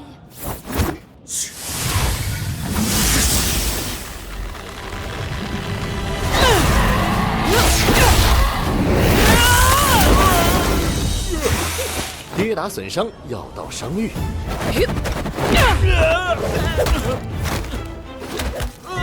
拐了，上等拐杖。确认他们说的没错，缺乏力量。其他村的武者都有着独到之处。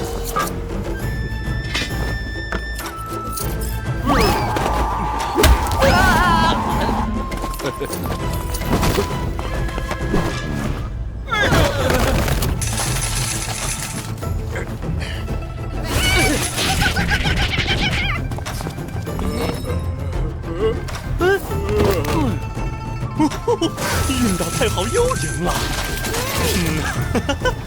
下次可以找我逆天改运啊，我还会孝顺算命的。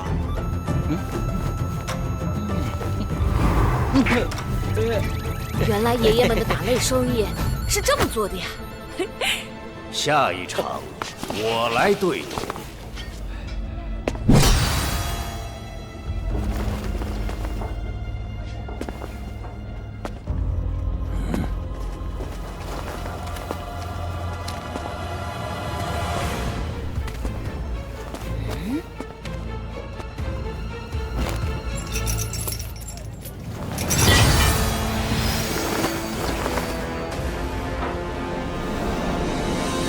老如来的细气罗，你是大雷音宗的禅师？大雷音宗天龙院首座，景明。马爷，你来。景明，罪过，当年是下面的弟子误杀了你的妻儿，红尘苦海，干扰修行。这么多年。马师弟还没有明悟吗？废话！要赌便赌，不赌就滚！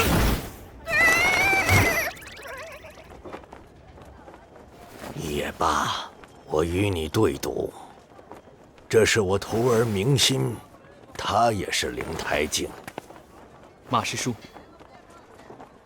这次由他来与你的弟子打擂，如果他赢了，你跟我回宗；如果他输了，西气罗归你。我输了，你拿我的脑袋回去见如来。那可是你的命！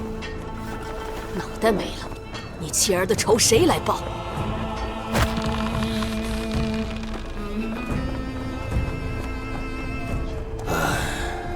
去吧。是。这亦是你的修行。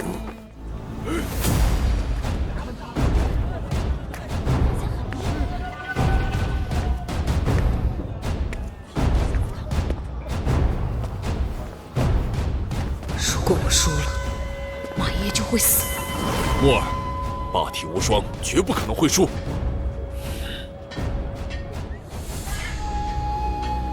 我相信你。小禅师，明心，放牛娃，秦牧，我是霸体，我一定要赢！关水。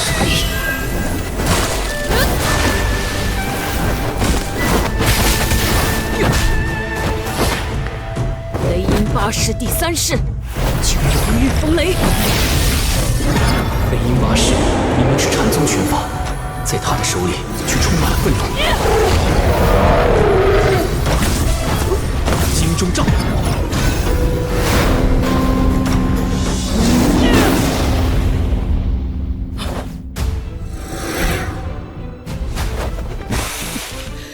即便是魔元，也扛不住九龙御风雷的力量。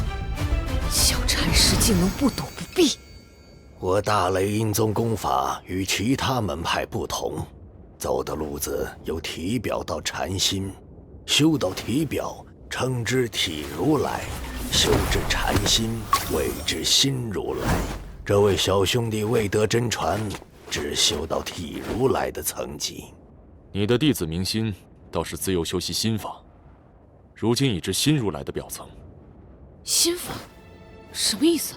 禅宗功法以心境见长，尤其是我宗心法如来大乘经，与雷音八式完美契合，两者相互配合，才能真正显示禅尊慈悲之力。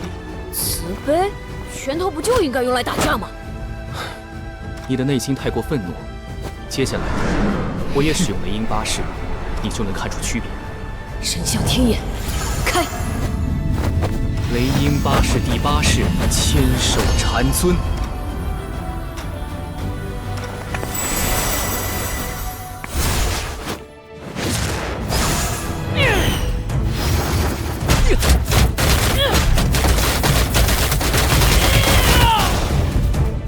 你未修禅心，招式充满愤怒，千手禅尊尽是愤化身。小禅师的心法确实厉害，和拳法结合后，有种很柔软的威力。这就是他说的慈悲之力。我以慈悲力度你愤怒心。难道真像小禅师说的，我没有学过心法，打不出完美的雷音八式？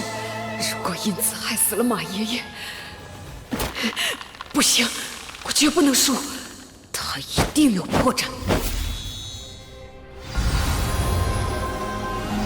心如来，即有表即里的禅尊，没人敢向禅尊出手。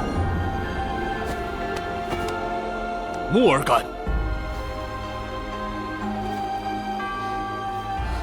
找到了，就是那里，他体内元气最薄弱的地方。小禅师，这就是你心中的禅尊吗？我见人，人人皆禅者，禅尊皆在心中。我心中无神。这世上无禅，人高贵。去他的神！无魔。去他的神！我就是神，就是禅尊。就是魔！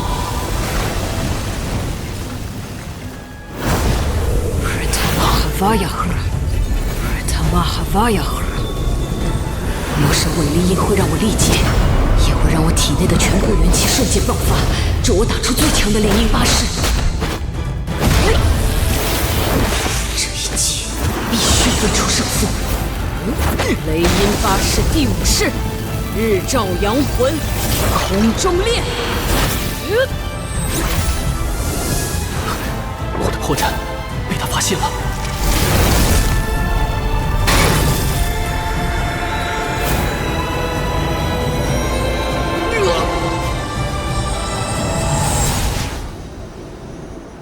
当年你急于求成，致使你修炼时咽喉处留有破绽。禅尊法相并不完美，看来你将这个破绽也传给了你的徒弟。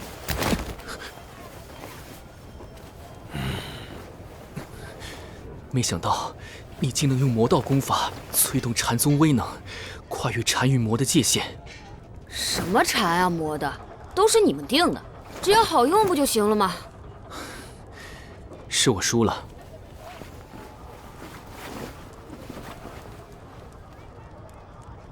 多谢秦施主指点，明心受教。傻孩子，别什么都学。马师弟，细切罗没了还可以再造，但头颅只有一个，你输了一次便是全盘皆输。你先赢了再说。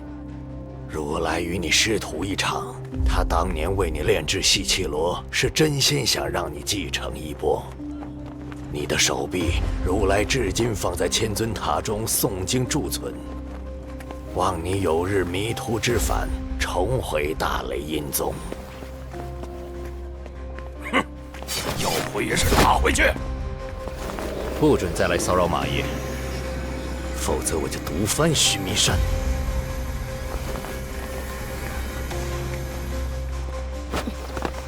马爷爷，婆婆，既然担心老禅师再来骚扰，我们为什么不杀了他？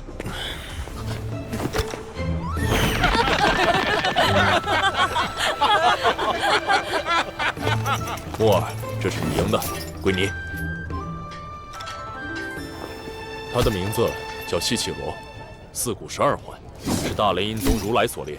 12环可以去除12种杂念，杖分4股，断4生，念4地，修4等，入4禅。它的价值堪比一整座香龙城。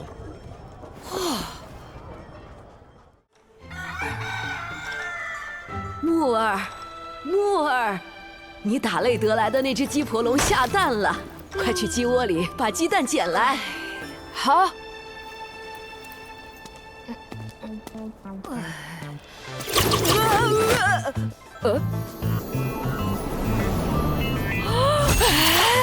这鸡婆龙不愧是龙和鸡的后代，生的蛋都这么大。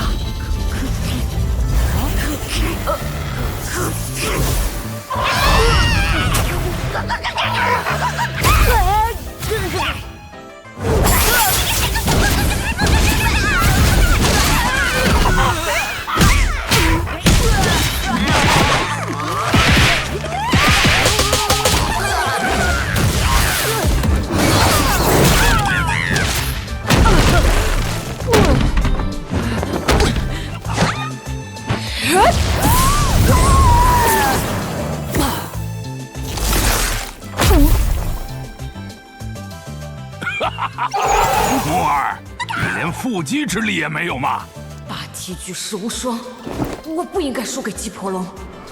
我要再去找些别的旧时代功法来好好学习，迟早要一雪今日之耻。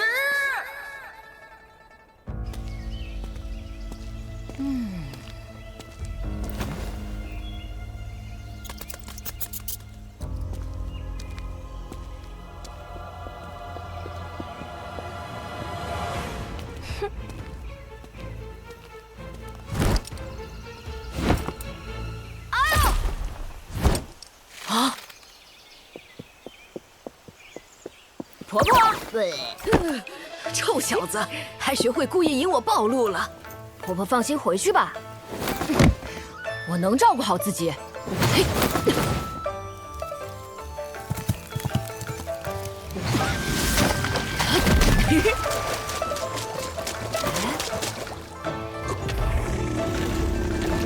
真的能照顾自己，婆婆不必跟着。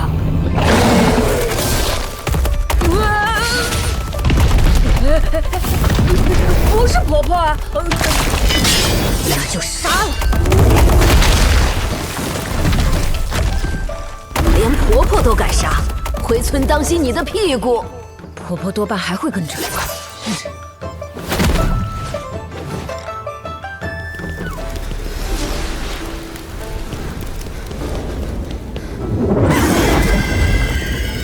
婆婆，你真的没必要跟在我身后。可恶，婆婆就是欺负我不能飞。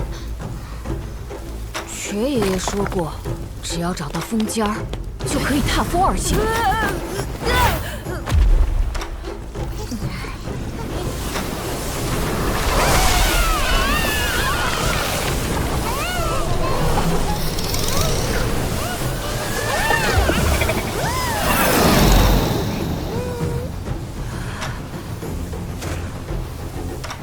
风尖儿，我找到风尖儿了！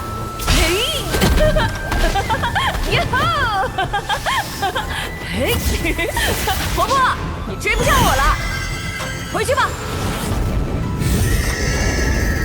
臭小子，又跑哪里去了？撑在风尖上，还能让风带着我继续向前。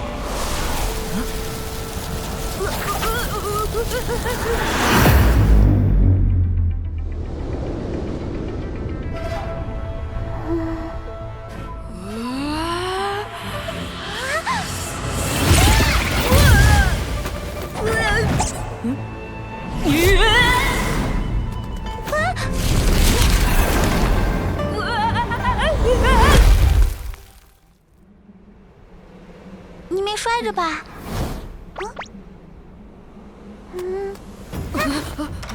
放在水里了。我在我的风里小憩了一会儿，没想到会有人跑进来。我才失礼了，我在追赶风尖儿，不知道这是你的风，你怎么会御风的？是我从书上学的，可惜我不认字，只能按图施法，掀起妖风，吹动芭蕉叶飞行，做不到像你这样在风中奔跑。对了，你能追风，本事一定很大。你识字吗？可以教教我吗？好啊，我念给你听。真的？太好了！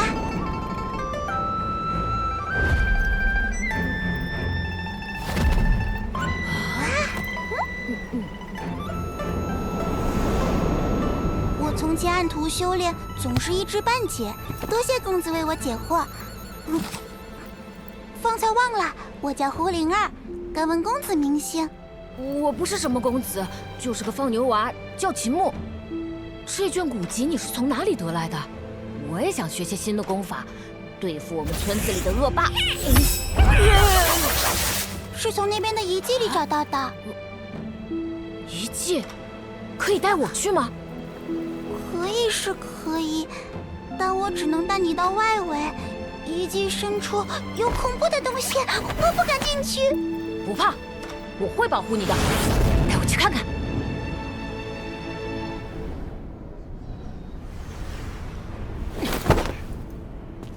这里是永江龙宫，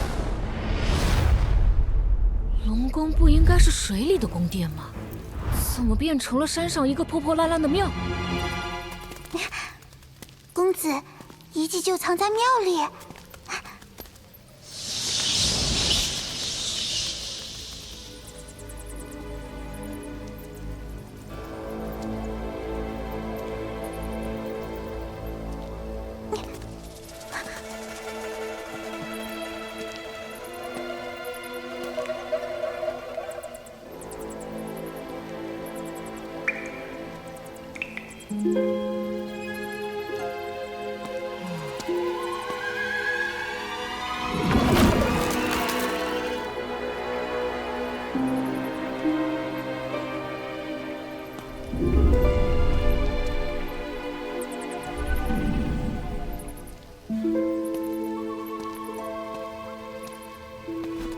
好像走了很久了，还没到吗？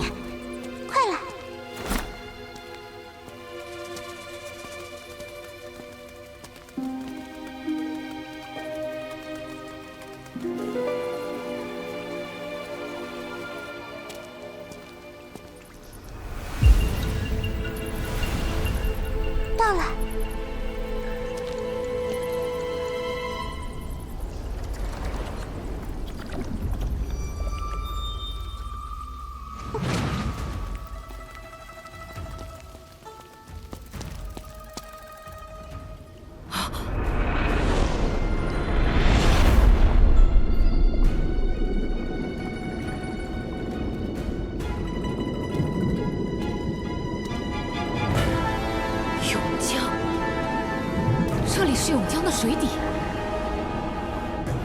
是这些龙柱支撑起了江水，水才没有落下来。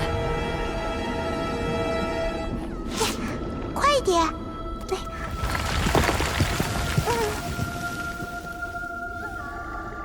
原来在旧时代，不同种族的生灵也可以做朋友，一起饮宴，就像我跟大个子那样。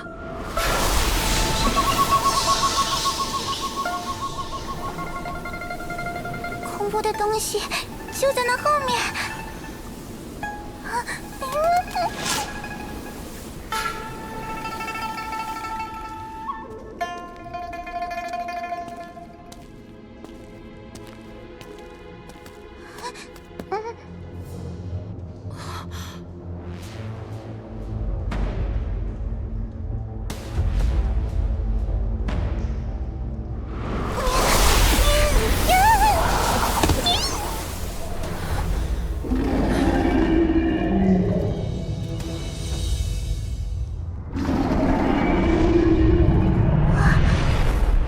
悲伤的声音。迷雾之后，有一个心碎的母亲，正在向我们求救。公子别去，里面有可怕的家伙。神霄天眼，开！永江龙王，是永江龙王。别怕，只是一具龙骨。死的，但是就像活着一样，他是真正的龙。对了，马爷爷说过，九龙御风雷的全力是模仿真龙驾驭风雷的势头。我要关龙，学真龙在雷霆万钧间搏杀。成了，我关龙成功了，霸体觉醒了新的雷属性元气。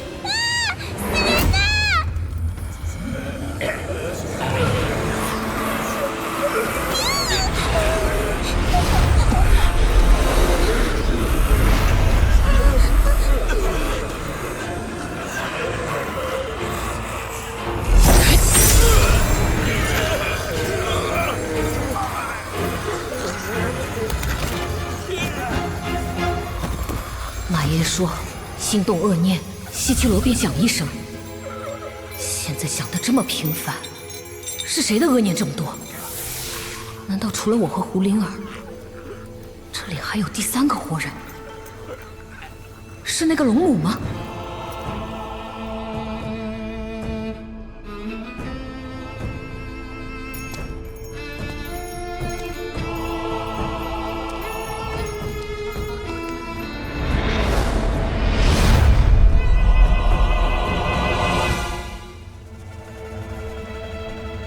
西岐罗对恶念的反应越来越大，到底是谁的恶念？公子好像越来越冷了。公子快看，那个龙骨是不是永江龙王？迷雾是他吐出来的。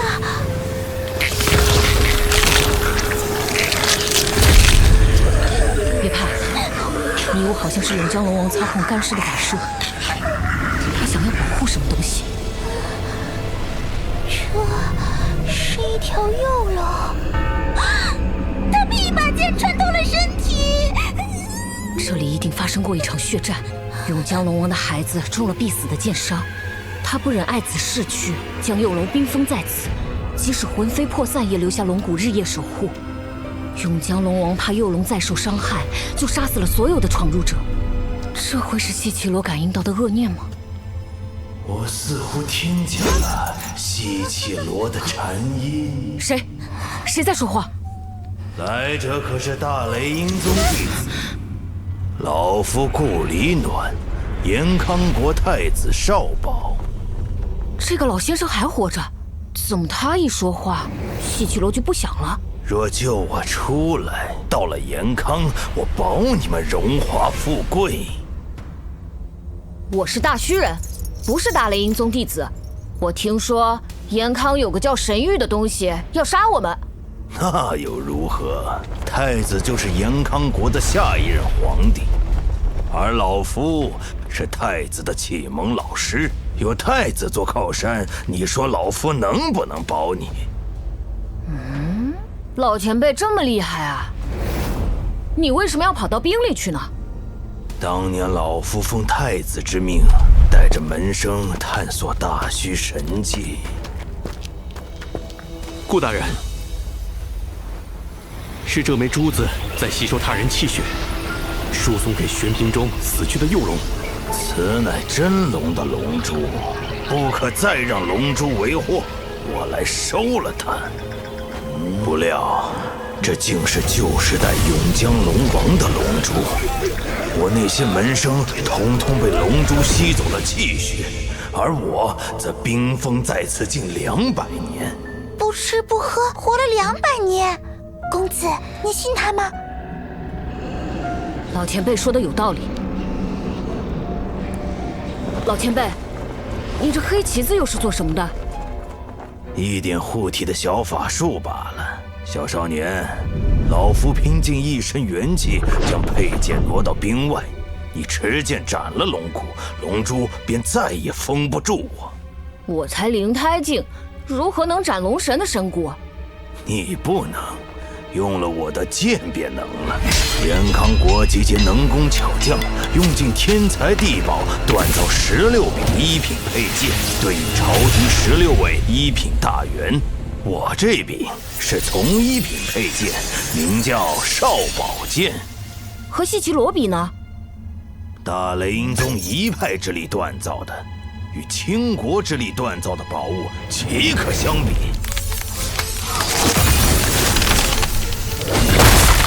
快拔剑！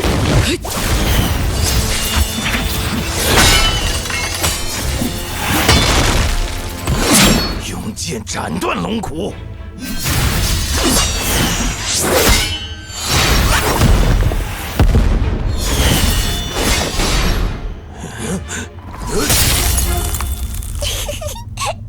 有你这么控剑的吗？这是什么拙劣的剑法？我不会控剑术，也没学过剑法。老夫教你。不学。药师爷爷说，会有人教我最好的剑法。如果跟别人学了，那人便不教我了。天底下最好的剑法就在延康国。延康有很多剑宗吗？哼，那些宗派自诩传承的是神奇道法，就以为他们的神通天下无敌，实际上不过固步自封。延康早在200年前就已经开始变法，国师排除门户之见，无视门派之别，搜罗天下剑法，召集天下剑客，共创新式剑法。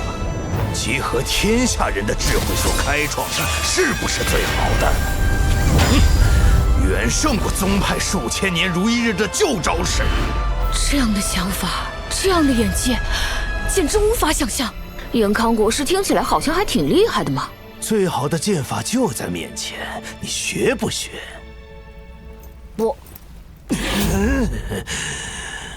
我传你控剑的口诀总行了吧？行吧。我这门口诀叫做丹心诀，丹心便是赤子之心。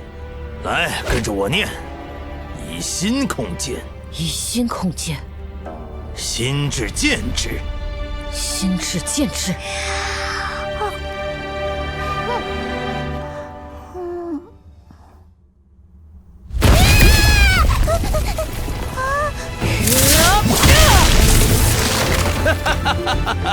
快斩杀永江龙王，救老夫出来！这器名憨厚老实，真有些不忍杀他。可谁让神谕说了，神之器名必须要死。待我杀了他，抢了细绮罗，连同龙珠一起献给太子，也算是立功。公子，细绮罗又响了，恶念又来了。一定是永江龙王见你要斩龙骨，又起了杀机，得尽快除掉他。老前辈，你在撒谎！永江龙王的龙珠只将人变成干尸，可这里却有很多枯骨。干尸和枯骨是2种不同的死法。那些枯骨身上的衣服和老前辈很像，应当就是你死去的门生吧？门生既然不是用江龙王所杀，那他们是如何死的？难道……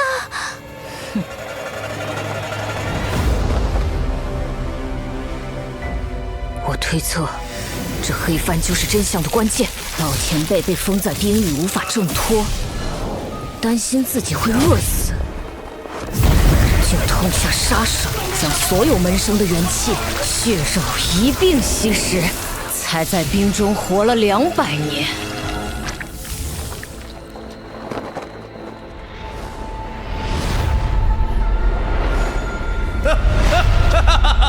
都是瞎猜，做不得数。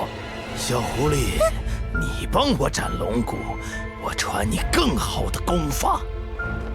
胡灵儿，你还记得吗？老前辈一呼救，细绮罗就不响了，恶念消失了。可刚刚他以为能脱困，恶念就又出现了。原来恶念是他的。没错，他饿了太久，想要吸食血肉，却见我们有细绮罗守护，索性骗我们帮他，然后杀死我们。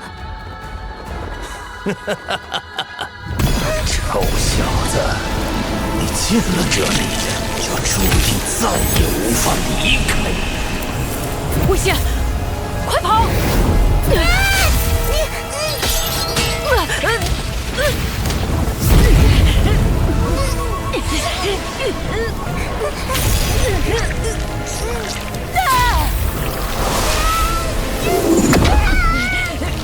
杀了我们，也没法脱离玄冰。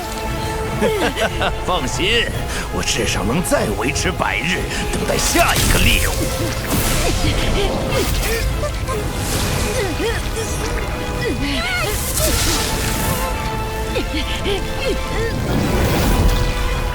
休想！巴基散弹弓！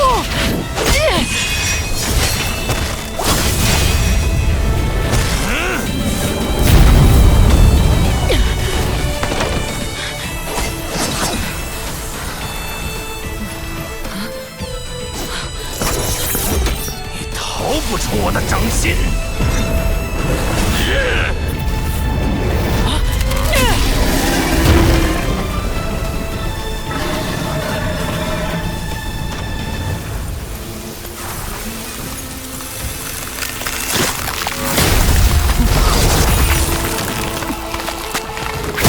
胆敢见死不救！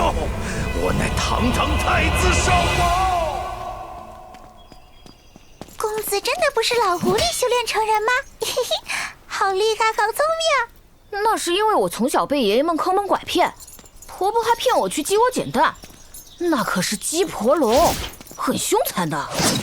婆婆辛辛苦苦等你，你居然说婆婆的坏话。婆婆，看我新得的少宝剑，它比西岐罗还厉害吗？2个差不多，都是足以镇派的宝物。小狐狸帮你得了宝贝，咱们得感谢她。婆婆有本秘籍，能让你修炼时少走些弯路。可我不识字。倒是实诚。念在你梅雨杏顾的合谋，婆婆便不骗你了。若你真按照秘籍修炼，定会走火入魔，死得凄惨无比。公子说的没错，他们全都是坑蒙拐骗的行家。哎，什么时候对面多了一个镇？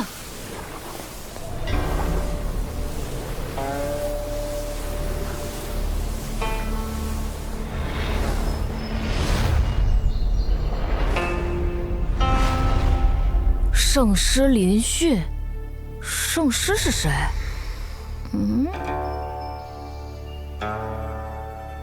婆婆，你的手好凉，脸色也变得好差。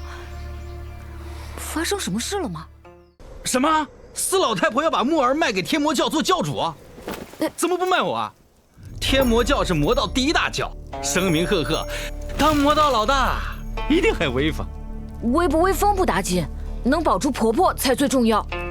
明天他们要先验个货，3天之内，木儿需一次性挑战天魔教360堂，堂主们会自封其他神藏，只留灵胎神藏与木儿对战。若木儿全胜，才算通过考验。360堂的堂主都是360行中的顶尖人物，身怀绝技。3天的车轮战，时间仅剩无重。木儿还是个孩子，他的身体根本扛不住。我已经不是孩子了，为了婆婆，为了残老村，我跟他们打。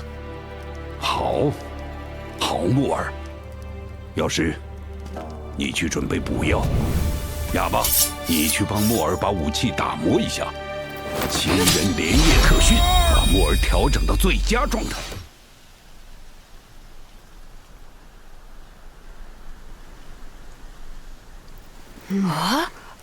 一炷天香代表1天，燃尽意味着1天耗尽。你要在3炷天香烧完前打完360堂。木儿，你知道自己进去后会面对什么吗？知道，我不会让他们带走婆婆的。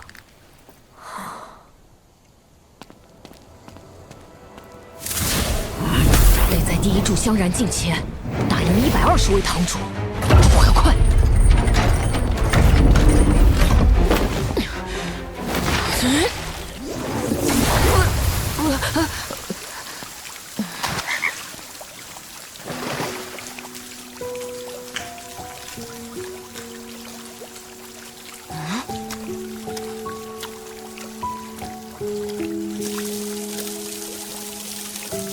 你是我要挑战的堂主吗？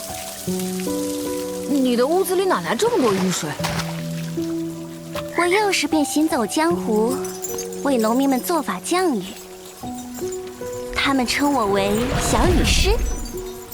承蒙厉教主看得起，封了我做雨堂的堂主。原来施法降雨也能作为行当，可惜这种法术我还没学会。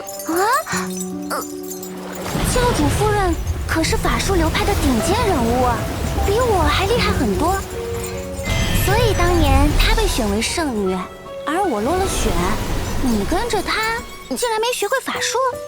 法术也是修炼流派吗？我只听过控剑术跟战技这2个。啊？你怎么什么都不懂？法术和战技是最古老的2派。后来元康国师将控剑术推到巅峰，才变成了3大流派。为什么要区分流派？集3者所长不是更好？唉，一个人钻研一派，即便耗尽一生的光阴和智慧，也难以修炼到极致，哪里还有时间钻研3派？瞧好了，这24节气鞭便蕴藏了我从24节气中悟出的法术。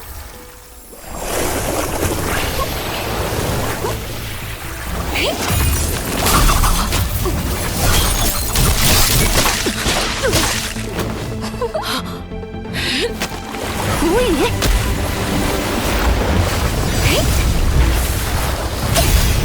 好神奇！你真能招来雨水？那当然。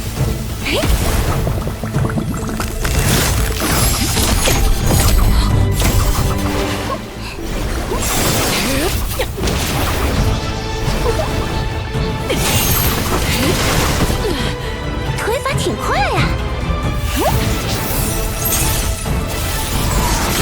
双降。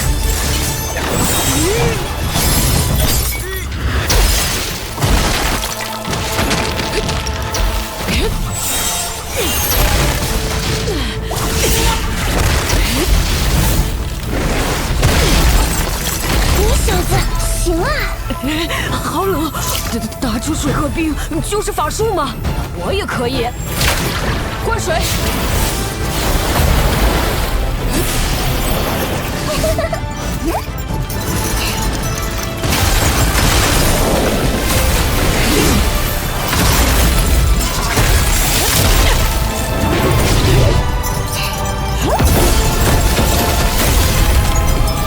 过火。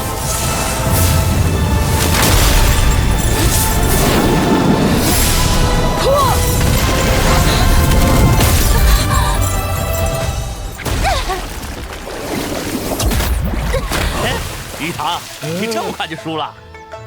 这小子不知道学的什么野路子战技。龙堂，这小娃娃精得很，一招暗藏几10种变化，你们当心阴沟里反转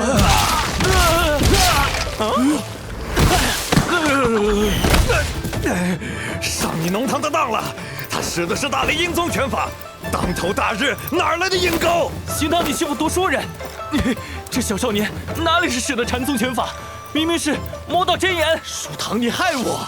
他用的是我教造化天魔功，封了老子的3魂7魄。大雷阴宗拳法，魔道真言，造化天魔功。当心阴沟里反转。这些堂主施展的神通，虽然是日常所用，却都能用来作战。以后我也可以试试。已经烧了1/4炷香，我才打了这么几间房，元气耗损不小。还好有霸体3丹功能帮我恢复状态，后面必须加快进度。这个人身上散发着好强大的压迫感。我是剑堂堂主，你背负利剑，那我们比拼剑法。啊，你都没有抬头，怎么知道我背着剑？剑就是剑，藏不住锋芒。可我没学过剑法。药师爷爷说我们村有人会天下第一剑法，我不能跟别人学，免得那个人不教我。谁敢如此大言不惭？哼！你回去向他学一招，我倒要看看所谓的天下第一剑法，他能胜过我多少。我没有那么多时间去学剑，我们可以比其他的吗？拳法、刀法都行。我只比最纯粹的剑法。好，你等着。居然！剑堂这个死脑筋，你用刀将这厮剁死便是。我也想。剑堂堂主，剑痴。村长，要不你就传2手？对呀，是啊，你就教教呗，你就教教吧。时间太短。哎，原来村长爷爷就是天下第一剑啊！时间虽短，但好在木儿是霸体，对不对？是啊，霸体。先用你从顾里暖那里学来的丹心诀，控制一根树枝，去刺一棵树。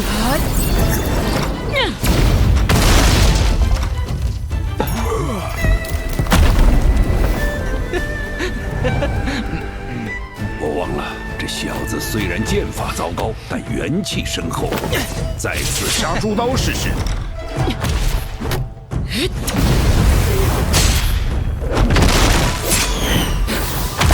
你刺杀猪刀的时候什么感觉？我的元气丝太软，承受不了我刺出的所有力量。这就对了，因为你没有掌握剑法最基本的剑式刺。只要你学会了刺，天下间灵胎境的剑法高手能够胜过你的也是寥寥无几。刺，这个动作，用剑来刺，灵胎也要握剑。元气扎根在剑中，元气是你身体的一部分，剑也是你身体的一部分，都是你的身躯。再次。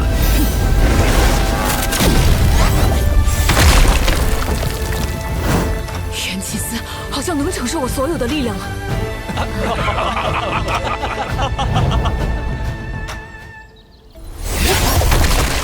不够，要控制所有力量。腿的力量，腿是力量源泉，用瘸子教你的腿法向大地借力。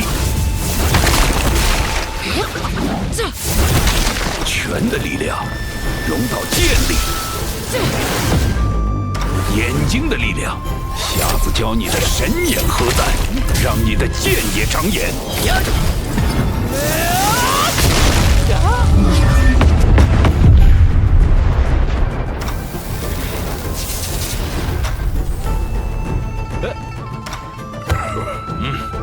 你现在可以去见剑堂堂主了。等等，用这口剑吧。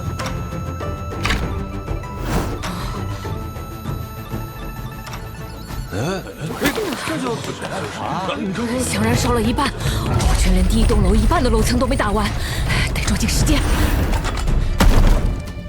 来吧。很好，你自身已经有了剑的锋芒，出剑，我要看看是谁敢自认剑术第一。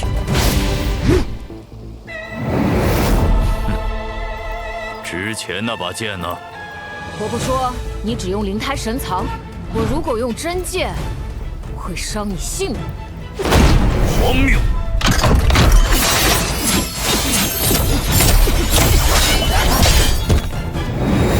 这就是天下第一剑法，平平无奇。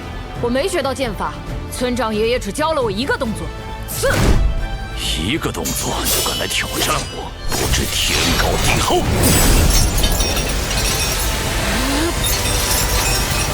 此剑是。我的剑尚未触及到他的木剑，就被他的剑锋斩断。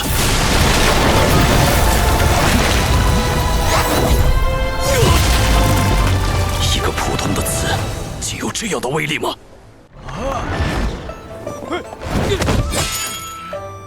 剑头，你怎么搞的？比剑还能输给一个小娃娃？他连剑法都不会。我也不知为何，一招便败了。那小子定是用了什么见不得人的手段，否则仅凭一招基础剑士，如何能击败钻研剑道几10年的剑堂？祖师，莫非那放牛娃当真取巧了？不急，且再看看。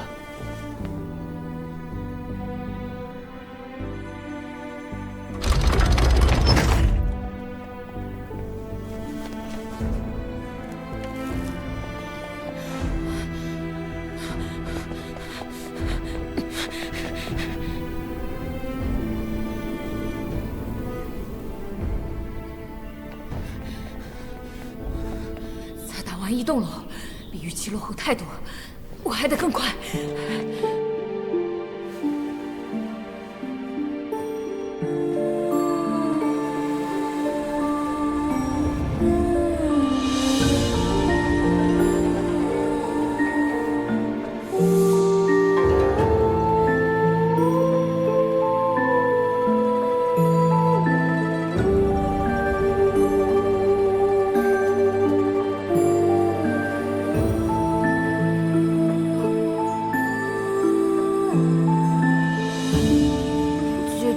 我只放过牛，不懂跳舞的。那你直接认输？不，我要比，比是跳舞。小郎君，妾身这舞堂不比其他，只考考你的身法。若你能让妾身的舞停下，便是你胜了。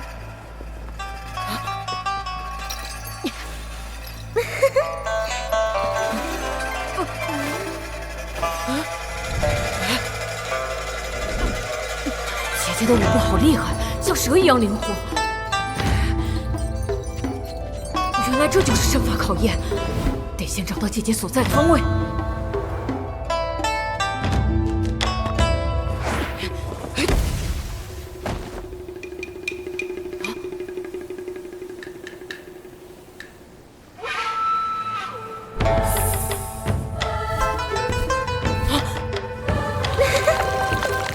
撒了妾身最爱的薄荷胭脂，小郎君可得设法。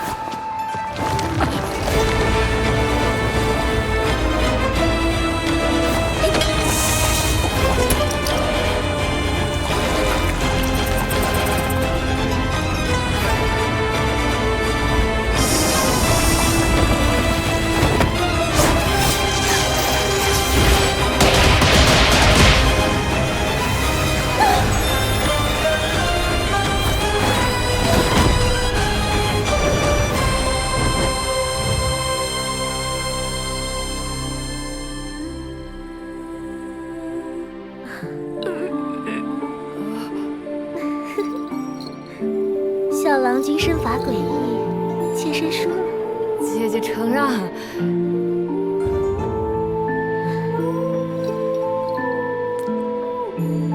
今后若是有难处，到任意一家五方乐坊收你长父庆爷，便可以找到姐姐了。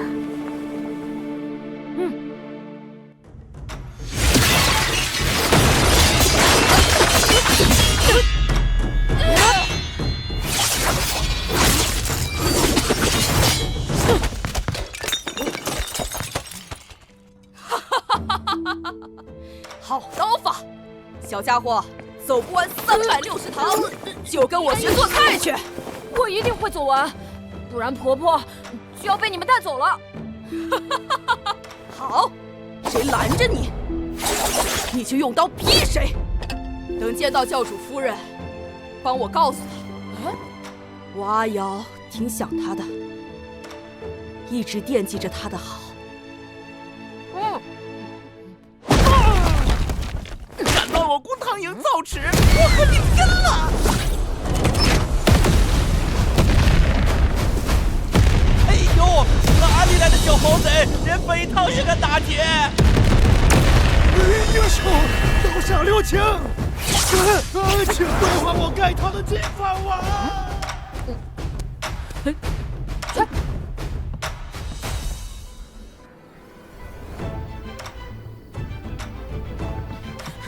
过防的速度越来越快了，他居然真的做到了。这小子好像有点真本事。诸位堂主各有所长，他却都能找到应对的法子。放牛娃的潜力不容小觑，的确令人期待。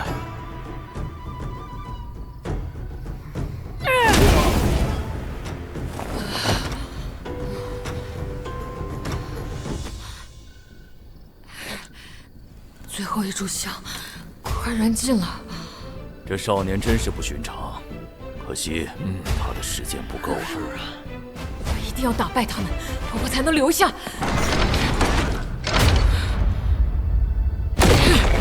还有4堂。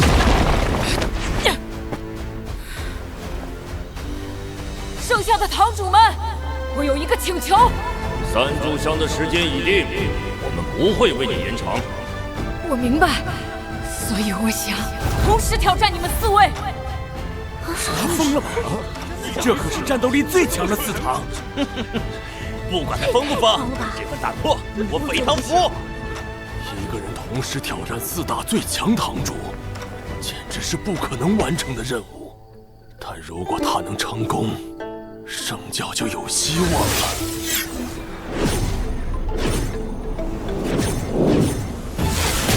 青龙、朱雀、玄武、白虎4堂，不负责任何行当，唯一负责的便是武力。即便你是教主夫人养大，我们也不会手下留情。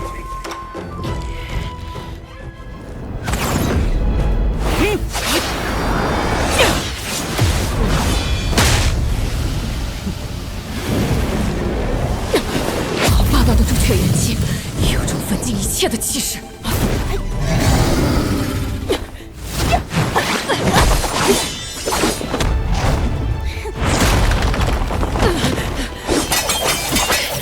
这些锋利的银丝，都是白虎元气化成的。别逃跑呀，游戏才刚开始。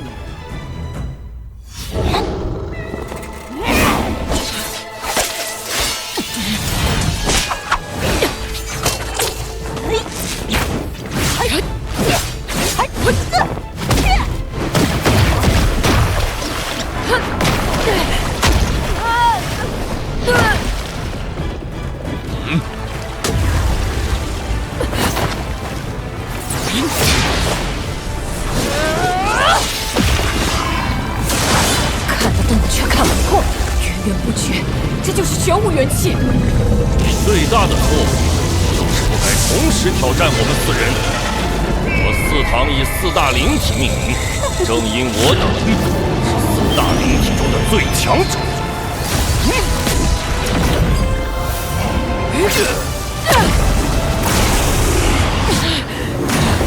好恐怖的青龙元气，5脏6腑都要被劈出来了。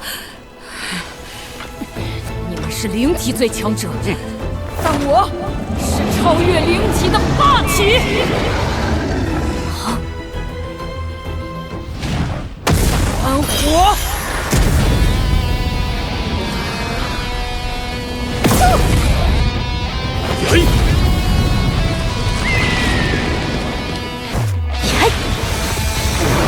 杀猪刀法第20式，日耀东海千体浪。秋堂，你烧我的银丝做什么？是他的元气属性变成了火，在向我的朱雀元气借力。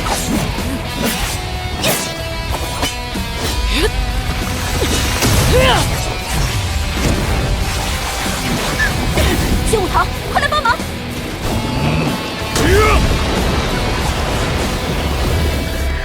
关水！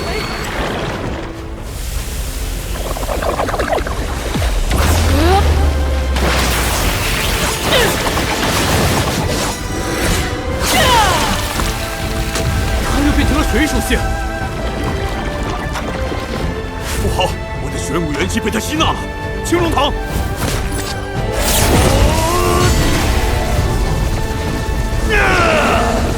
滚！龙！龙御风雷！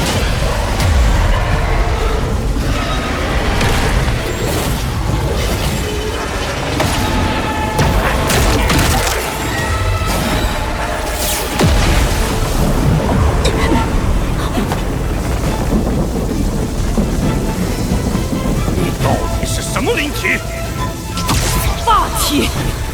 独一无二的霸体！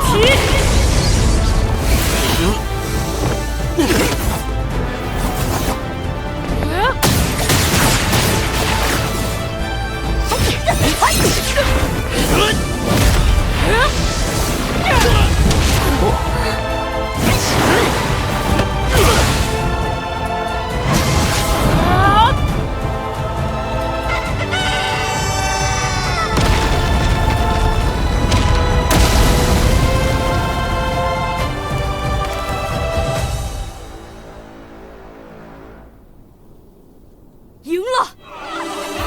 他真的胜了4堂。一系战4堂，豪情震8方，快哉快哉！少年英雄，归我天圣教了！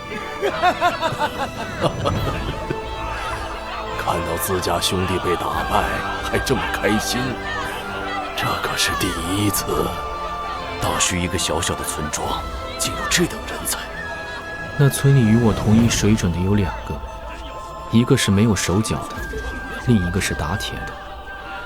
其他7个人比我教4大镇教天王左右护法使都要强。这些老残废都曾叱咤风云，他们将自己毕生所学所悟传授给我的孩子。普天之下，又有谁有这样的机缘，能同时得到这些人的指导？圣教的希望出现了。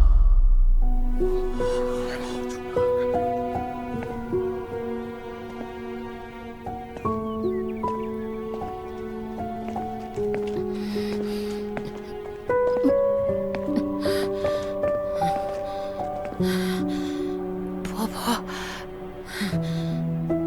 不要走了。木儿，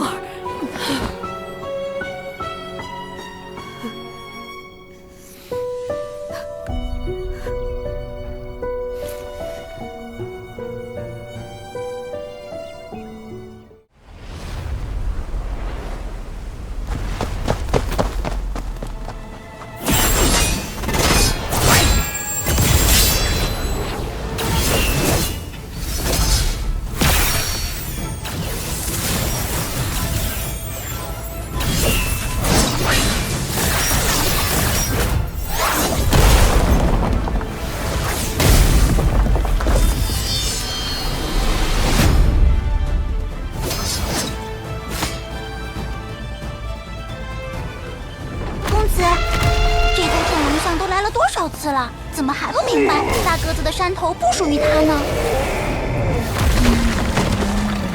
大个子，接着！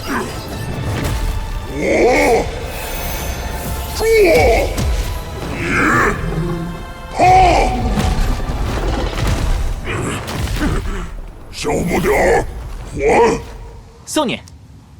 你的雷音巴士快从体如来练成心肉来了，细气罗很适合你。